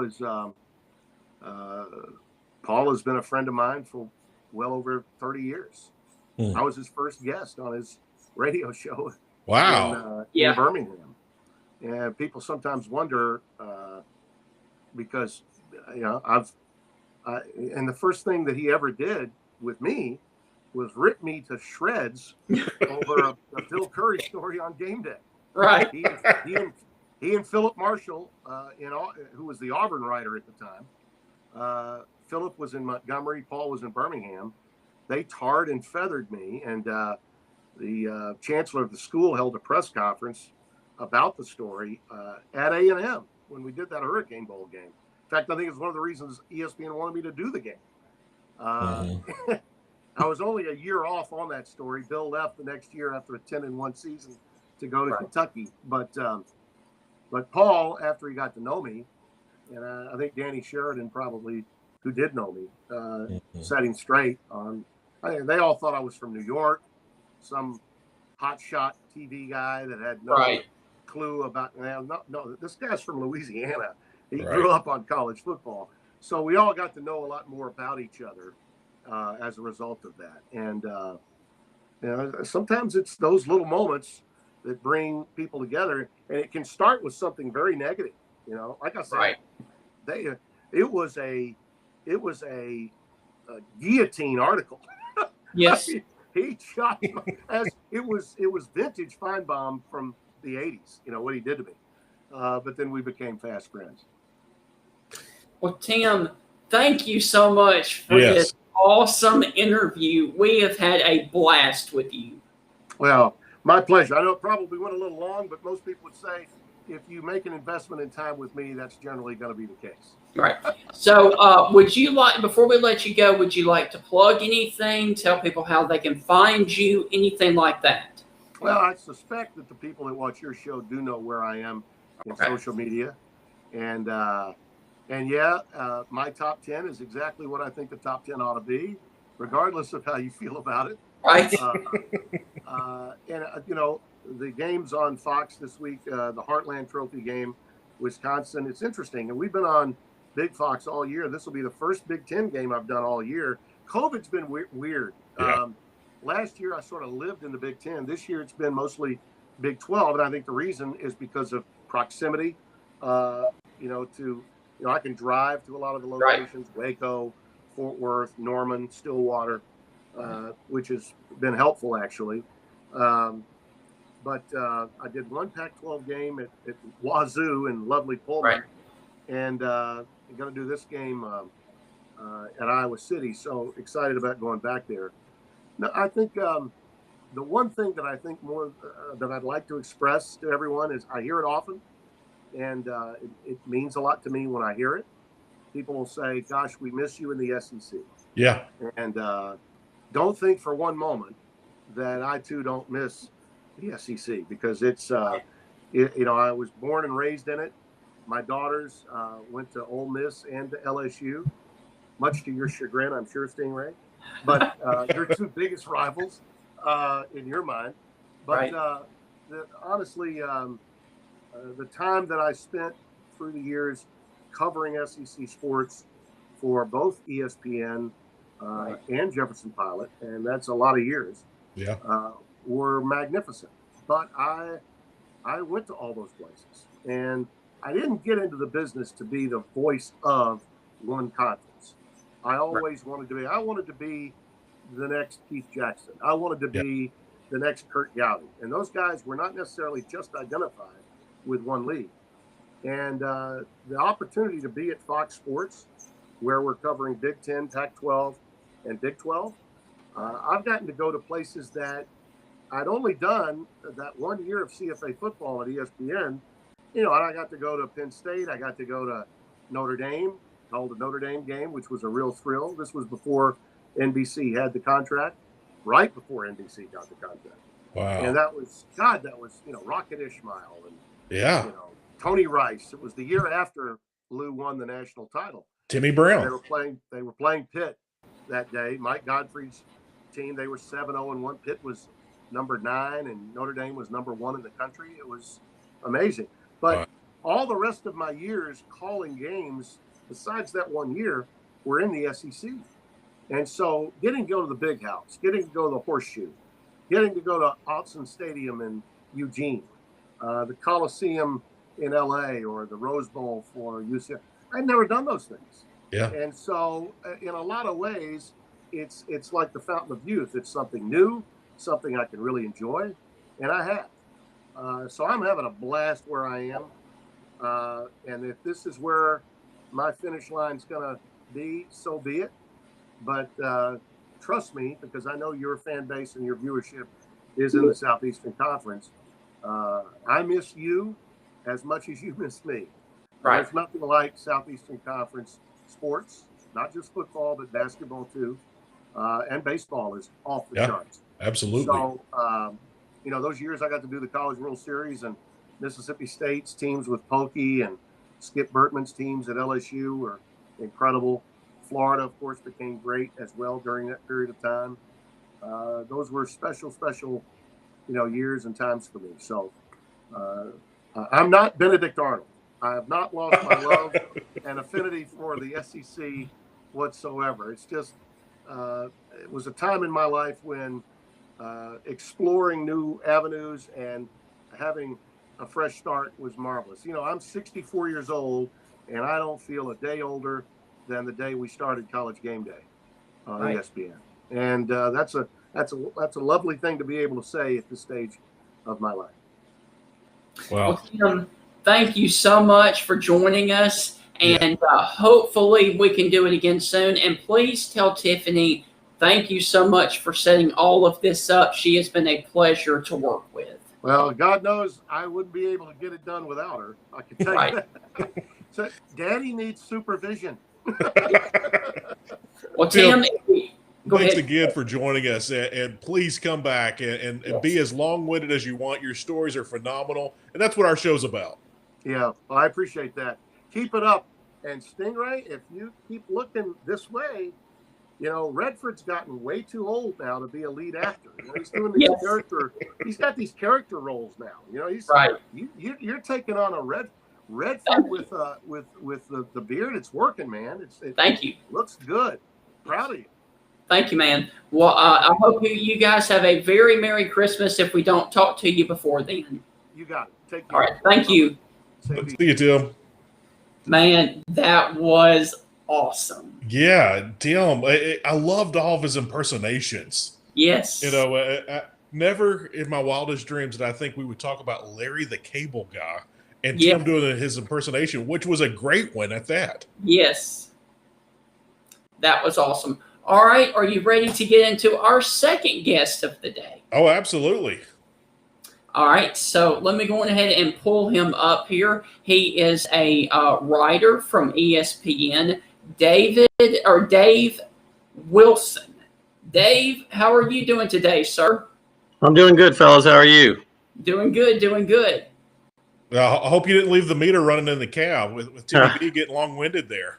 Yeah, I actually grew up in East Texas and used to listen to Tim on the radio in Shreveport sometimes. So I knew what to expect with Mr. Brando. So I've never met him, but one day we'll cross paths, hopefully. I got you. Well, first off, let me just go ahead and get your reaction to the news that broke earlier today about the Michigan and Ohio State game being canceled. Well, I think it's something everybody's been worried about. It definitely will make life interesting for the playoff discussion for Ohio State. With them having just played so few games, so that's going to be we'll see how the Big Ten rolls with that, because that's a big showcase team for them and a chance to win a national title. So they're going to have to discuss now the rules and how they're going to end up, what they're going to do with Ohio State. But it's a shame because it's a great rivalry game no matter what. I know Ohio State's been dominant in it for the time, but you hate to lose these games. Right. Kind of jumping subjects, the dumpster fire that looks like it's starting to catch fire in Austin. What in the world is going on in Austin, Texas with University of Texas? And, hey, we're wanting Urban Meyer. That's not going to happen, but we haven't fired our current coach. What is going on in Austin? Well, I live in Austin. It's been a tricky conversation all year because it's year 4 for Tom Herman, and I think there's a lot of expectation with a senior quarterback. And after the staff shakeup he had last year, bringing in new coordinators, and then they came out and blew out UTEP in the first game of the season.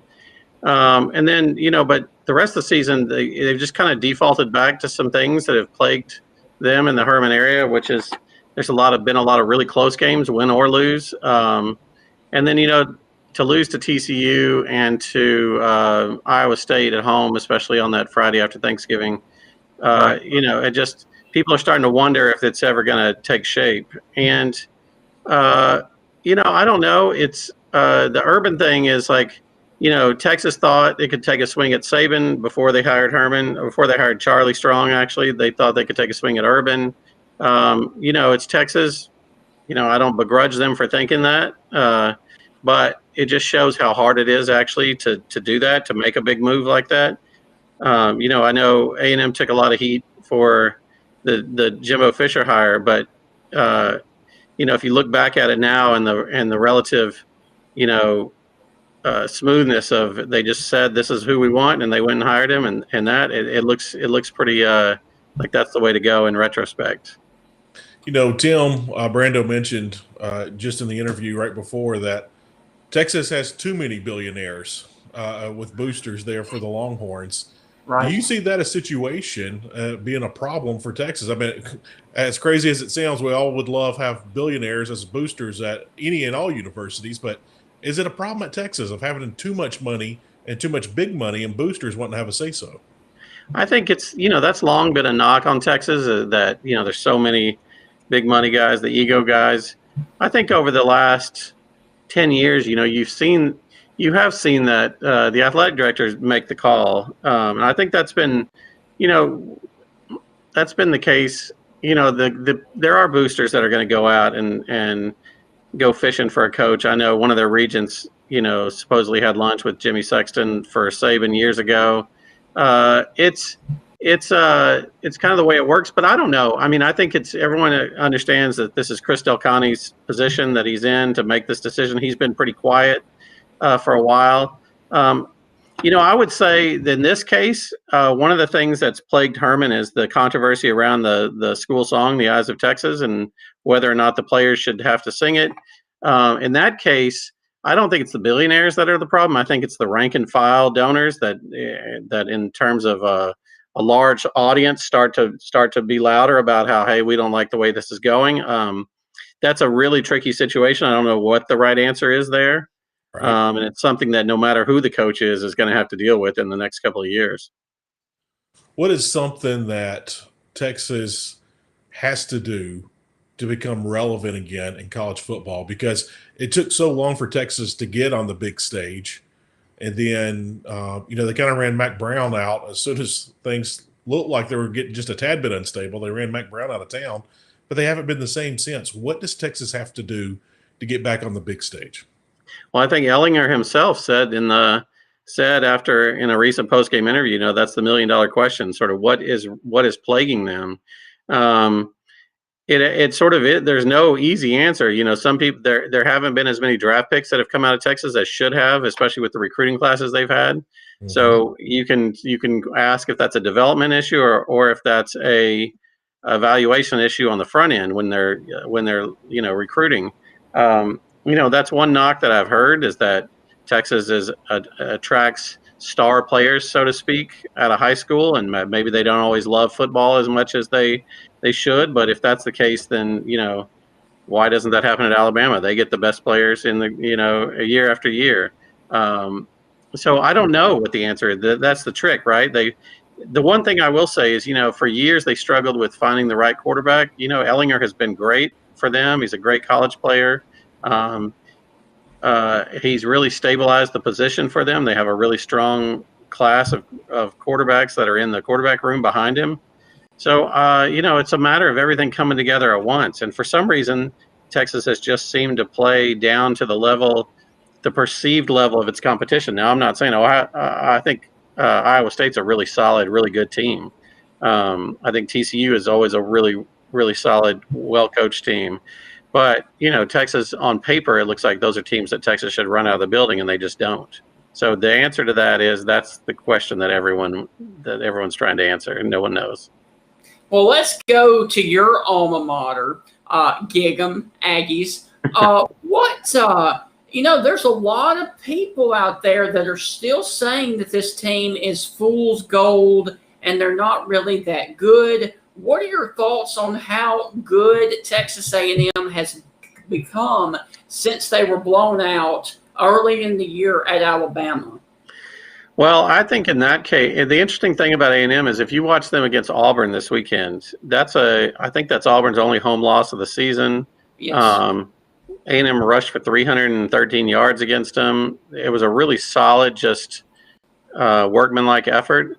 And this is the difference, right, in this year's A&M team versus the ones we saw in the Sumlin era. And that's not a knock on Kevin Sumlin either. It's just the idea that they had Johnny Manziel, who was an all-time player for them, and he masked a lot of deficiencies they had either on the offensive or defensive lines. This year, their offensive line, they've had three guys be the SEC Offensive Lineman of the Week.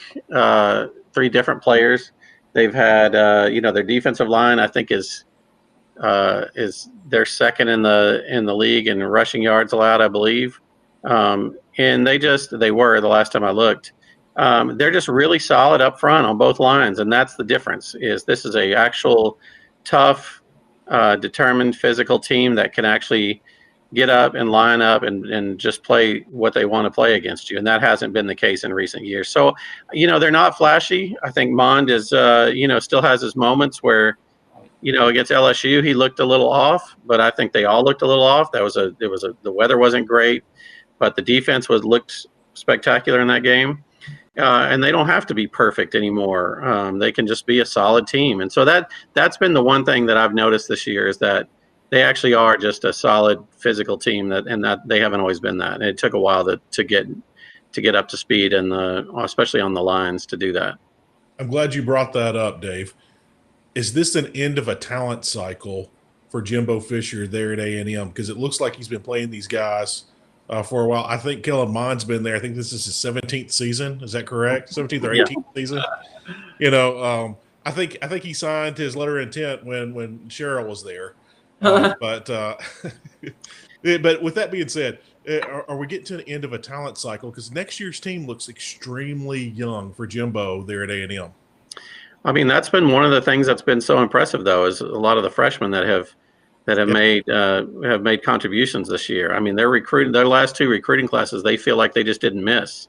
And so there's a lot of talent in those classes that's already showing up. So I don't know. I don't think so. I mean, I think the way they're recruiting, would make me believe that there's a lot more in the pipeline there. Mm-hmm.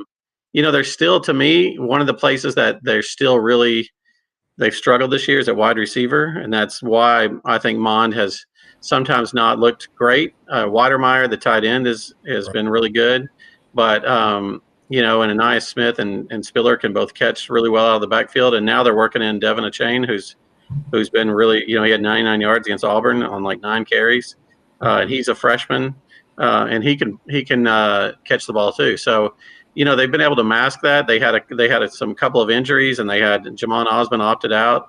So receiver is one where they signed 3 really highly rated receiver recruits who haven't been on the field this year. Yeah. And I know Jimbo, is not. It takes him a while to trust freshman receivers, from what all accounts I've heard, that his playbook is difficult to grasp for receivers. So that's one place where I still think there's actually maybe more to come there. What is the wide receiver? And forgive me, I can look at my notes here on my phone, but you'll know the answer before I can find it. The wide receiver, he missed out on his senior year, but a superstar receiver as a Damon Demas. Yes. What's the story on him and his development? I don't know. It's been puzzling. He didn't travel with the team last weekend. Jimbo would only say he was unavailable. He has been practicing, so I don't know. He's still one that you really want to see him get in the field. He's just an exceptional freak athlete. Yes, state long jump champion, and he's 6'3". He's one that I think could really help them once they decide to work him in. And my final question for you, since you are out there in the Big 12 country, were you surprised at how quickly and how good this Iowa State team was this year, even after losing their first game out to a Sun Belt team? I was not surprised, actually. Before the season, when we were talking about, we were doing our rankings of the best players in the Big 12, and I think we had 5 players from Iowa State on our list, and we kept saying, and I think Oklahoma had 4 at that point, and we were trying to figure out, like, are we doing this right? Because but they just have a lot of solid players, and I think they built a lot around Bryce Purdy last year, and then this year Breece Hall was so strong that they're able to spread around their offense even more. But they're just a solid, and Matt Campbell's a really good coach. I thought they had potential to be really good, and I still think. I mean, I'm not sure. Oklahoma struggled last week offensively. Oklahoma's defense probably saved them a little bit against a pretty, a Baylor team that's really had a rough season. So the Big 12 title game will be really interesting because I just think this, Breece Hall is so good, and you can carry, he can carry the load for them. And although that's one thing where Oklahama's defense is legit. Oklahoma's run defense, especially, has been really good. So it's a different world in the Big 12 right now for sure. Dave, I want to ask you a fun question since you're an A&M guy, or an A&M grad, I should say. But with that being said, what is your favorite Jackie Sherrill story, whether it be on or off the field? Oh boy, Yeah, I don't know. I don't know. We just actually did a big giant retrospective of the Southwest Conference 25 years later. This week was the 25th anniversary of the last two games of the Southwest Conference. I don't know that I have a favorite Jackie story. I mean, I was growing up. Neither of my parents went to college. I actually didn't graduate from A&M. I went there for 2 years and then went to about three other places. But neither of my parents went to college, and so I didn't have a team in particular growing up. I just followed Texas college football, and I was in middle school and high school, sort of when Jackie was there. But he one of my favorite things, and it's kind of pertinent to what A&M we're talking about now, is in '82, SMU just waxed A&M, and Jackie said after the game, you all better get your licks in while you can, because we're going to be awesome. And a couple of years later, he won 3 straight conference titles, and sort of backed his words up. And that's a rare occasion when you can back up what you're going to say in college football. Dave, I just thought about this, and feel free to stop me on this if you feel, but I've always felt that University of Texas destroyed the Southwest Conference because of greed. And I feel like the Longhorns are destroying the Big 12. I mean, we've already seen multiple teams head out of the Big 12 because of Texas's greed. Is Texas going to ruin and sink a second conference? Oh boy, you guys you're really trying to get me on the on the list here. Well, look, the one thing we learned from the Southwest Conference is that, and the thing is, we know now how important TV contracts are to the lifeblood of the sport in terms of the finances for these programs. We didn't know that then. We didn't know how many households TVs were in terms of TV deals. We didn't know how much the distribution was to each team. And I think looking back on it, you'd be crazy not to have been exploring. Frank Broyles took Arkansas out because he thought A&M and Texas were going to leave, and if they did, he thought Arkansas would get left out, like all the other Southwest Conference teams did, other than Baylor. And that's the same thing that's happened with the Big 12. Is you have the Kansas States and the Iowa States, and even Baylor, having to worry about it again, wondering what would happen if it broke up. And so everybody has to look out for themselves. That's always going to be a fascinating dynamic between A&M and Texas. A&M has gotten so big; it's 65,000 students right now. Texas is huge. They're always going to have this thing. A&M's, always going to feel like it's not the little brother. It's like that within every conference, with every, all these teams. But that's always going to drive. That's, to me, is the lesson of the Southwest Conference, right? Is that you have to be prepared, and you have to take care of yourself, because the other guys aren't going to look out for you too. So I'm not going to answer what you said, because, but I do know that there's a lot of hard feelings about the Longhorn Network. There's a lot of hard feelings, especially particularly Nebraska didn't like a lot of the Texas. But that's the way. Basically the Big 8 and the Southwest Conference, 4 teams from the Southwest Conference merged, and it turned into this thing where a lot of it became focused on Texas. The title game moved to Texas, the office moved to Texas, and Nebraska never liked that, and you can understand that. And then the Red River rivalry too is right there in Dallas. Right, but and that's those are 2 teams that weren't in a conference at that time together, and then got in a conference, and they probably belong in a conference together.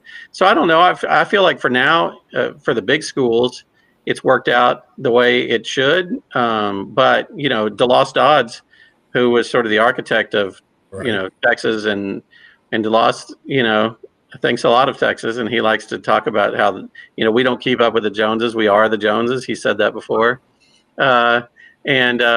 He said in our article the other day that he feels like the Big 12 needs to add more teams and needs to be proactive. And he had a lot to do with the forming of it. So I do think it's interesting, and it'll still be something to keep watching and going forward. And that's all these things in the past inform all those things in the future. It's all going to keep driving those decisions. Dave, I want to follow up with that. You talked about expansion. I'm right outside Memphis, Tennessee. I'm here in Olive Branch, Mississippi. I am probably 8 miles from the state border of Tennessee and Memphis. The University of Memphis has put a ton of effort and money into football. They made the Cotton Bowl last year. They've had some great runs. Their 2 previous head coaches are now at Virginia Tech and Florida State. Memphis is pouring a ton of money into football.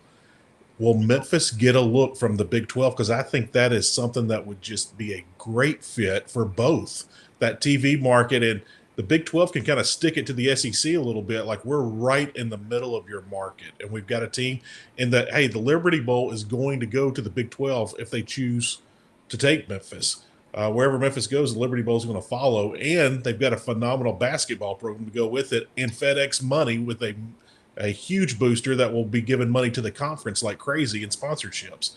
Will Memphis be considered? I don't know. I'll be honest with you. I don't know what the future holds for that. I mean, I know Cincinnati is interested. I know BYU has talked about it. I know there's still people that want Houston in there. Houston's a big market. Houston's a same thing. They've got a mega booster that's poured a bunch of money in Tillman Fertitta. They've got a history here. They've got it's a big state. It's a big, big state school. And I don't know. That's the thing is, like, will those fix the Big 12? Will they solve the TV thing? I don't know if Houston adds that, and maybe it does. But Texas, it already delivers Houston. So then you start to wonder. It depends on that. It would all depend on the TV market, I would think. And that's the problem with any of those. One of the things that we found out, and maybe this was reported at the time, but I don't remember it, is that one of the last-ditch efforts to save the Southwest Conference was to add Tulsa and Tulane, and the schools voted it down. In retrospect, I don't think that would have done much. And then you wonder, this is not a knock on Memphis or Cincinnati or any of those schools, but you wonder, is that just a patch, or does that stabilize it long term? Mm-hmm. You mentioned Houston. If I know my history correct, and I've heard this story a million times from a couple of Baylor grads that shared this with me, Houston was going to be originally in the Big 12, and at the last second, the state of representatives there in the state of Texas was doing some behind the door deals and making some backroom deals happen, and all of a sudden Houston's out and Baylor's in. Do you remember anything of that story, and was that even true? Yeah, we covered that in our story this week. Actually, that Ann Richards, who was the governor, is a Baylor grad. Bob Bullock, who was really one of the most powerful politicians in Texas history, said basically, "But you're taking Baylor and Tech, or you're not getting any more of our university fund money." So it made the decision really easy. A lot of the power in the Texas Senate was Baylor. A lot of it, there were a lot of powerful representatives in the House that year from Baylor. The interesting thing is, Ann Richards had really come from behind to win that governor's race, and the person she was running against was an Aggie. So you don't know what would have happened. My friend Joel Anderson pointed that out on Twitter the other day. You wonder how that all would have come down at the end if she wasn't in charge. But I think Bullock was really the power player anyway, and he wrote about it in his book. There was a book written about him that talked about that exact conversation that said, test me and see what happens.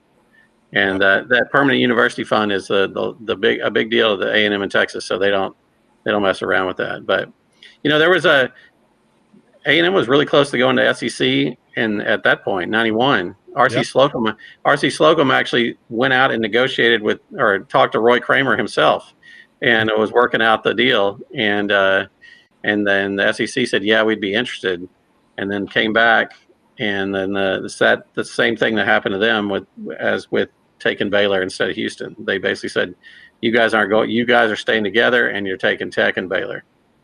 That's crazy, because I remember the R.C. Slocum and A&M, and for the SEC fans, for the millennials that don't know, Florida State and A&M were going to be the two new teams. And then when it was all said and done, it was Arkansas and South Carolina, which I remember as a teenager, I was like, what? That's a little bit of a letdown.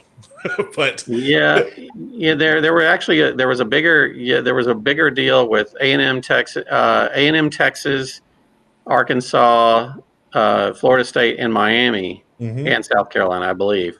And then at the end, it was Arkansas and South Carolina. And I think there's been a lot of discussion over the years of whether that's worked for Arkansas. I know financially, I think when you look back at the decision, if they're going to get left behind, you absolutely had to go. They didn't want to go. They didn't want to get stuck, and so it's a shame though, because Arkansas and Texas was such a great rivalry. Arkansas and A&M had a lot of sizzle to it, and they still do. It's once they get back to on-campus sites, I think it'll be a lot more fun than it is at the Jerry World right now. But I'll go on. Yeah, but I don't. Other than that, it's hard to. It's kind of sad. Arkansas fans are so diehard, and they love their team so much, and they're some of the best fans in college football. And they just don't. There's not a lot of real rivalries there for them. Yeah. I'll never forget when Houston Nutt beat Texas a couple of years ago at Arkansas, and Texas was heavily favored and highly ranked. And, of course, at the end of the game, Houston did the double horns down on television. And I remember all the media started jumping on that, and Nutt went to the press conference, and I loved his answer. He said, "Are you telling me I'm the first one to ever do that?" Yeah. Last year I wrote a story about the horns down and why it had become such a phenomenon. At least, it seemed to me, because to me it had been going on forever, like you said. Yeah. And so it seemed like this whole thing, and the officials were debating it, and why is the thing? And I talked to Houston for that story, and he told me, he said, "Look, man, I grew up watching James Street and Earl Campbell and all those guys, and you're telling me I'm the Arkansas coach and we beat Texas, and I just did it."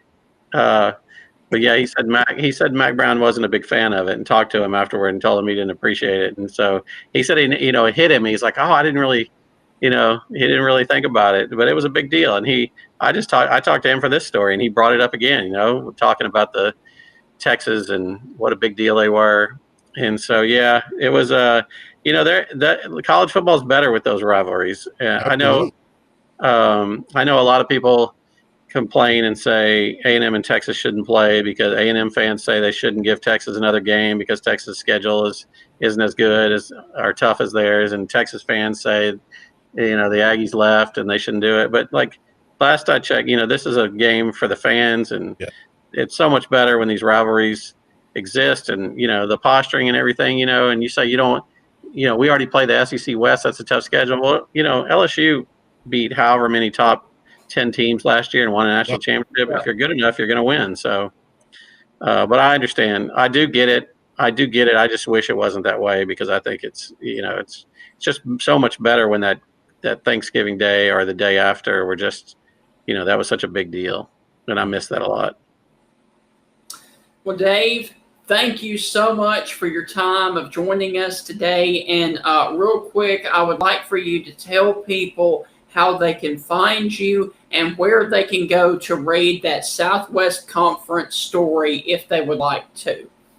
Well, the Southwest Conference story is on you can find it on ESPN.com on the college football page. I think it's on the front page. It's still on the right side in a little featured spot, which is nice. And it'll take you a little bit of time. We talked to I think we talked to about almost 30 people. We've got a lot of interesting stuff there that we didn't know starting out, and it's a lot of fun. And then I'm on Twitter at DWill, just DWIL. I'm not a big tweeter, but you can find me there. So I appreciate you having me.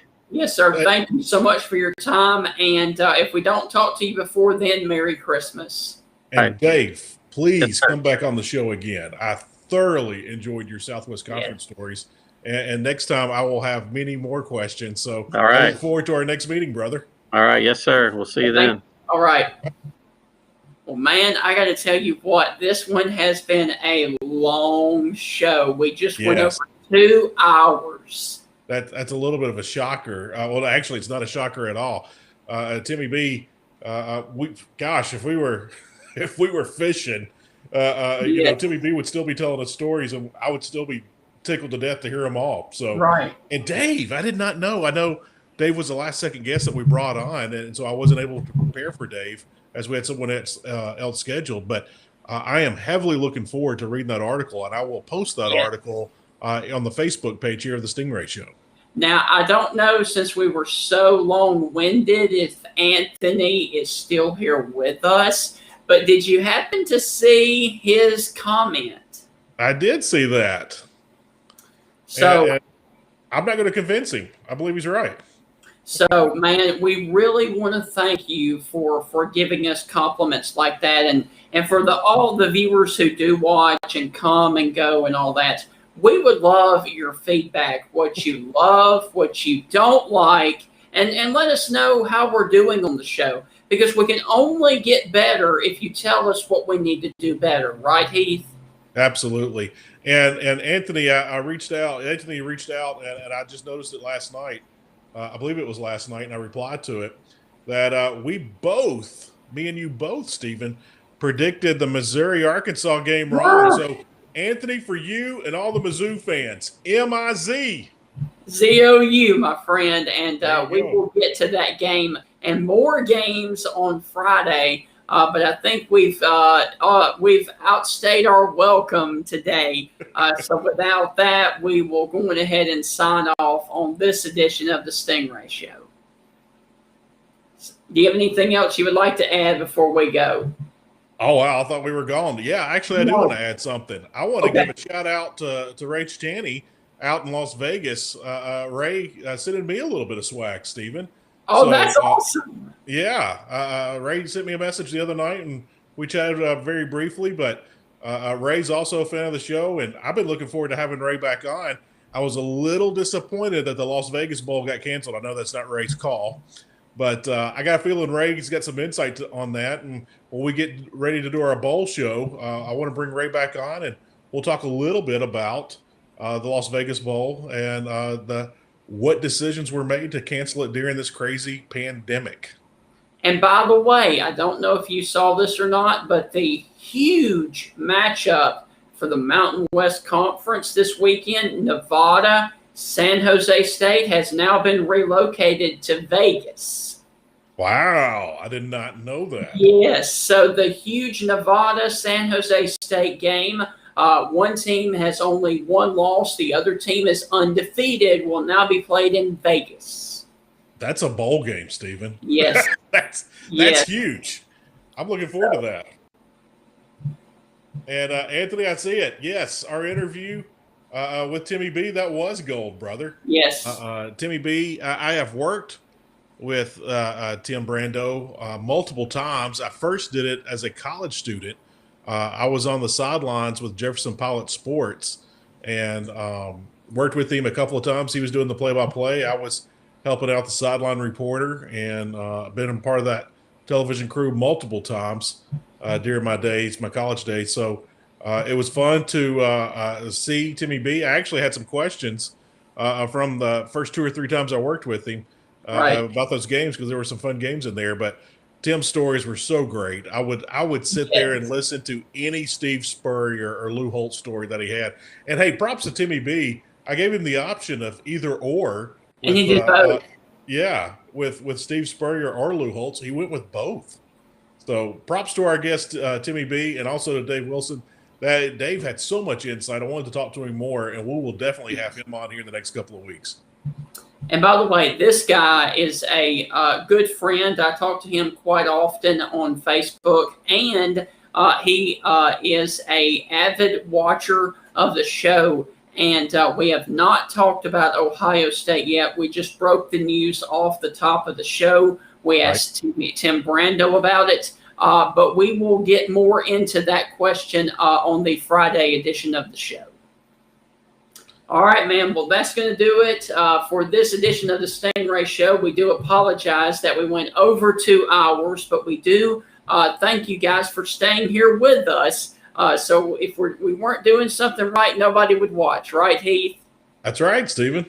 So we hope you guys have a wonderful rest of your week, and we will see you right back here on the Stingray Show this Friday. the Dogs and Stingray are coming for you. This is Stephen Ray, a.k.a. Stingray, coming to you live from Tuscaloosa, Alabama. Good afternoon, Mr. Feinbaum. Stingray here, and I'm about to shoot the bull with you like all the Auburn students do down at Auburn. Worst defense ever!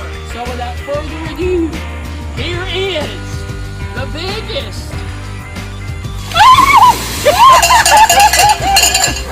Alabama going for the field goal. The kick is up. It is away. It is no good. Chris Davis bringing it out of the end zone. Oh, he's got blockers. Chris Davis up the sideline. Here he goes. Here we go, guys. Dobbs back to pass, launching the ball. Jennings, he's got it. Jennings, he's got it. Touchdown, Tennessee. They shocked the Dogs in Sanford Stadium. Are you kidding me? My God Almighty, what an epic way for the Tennessee-Georgia rivalry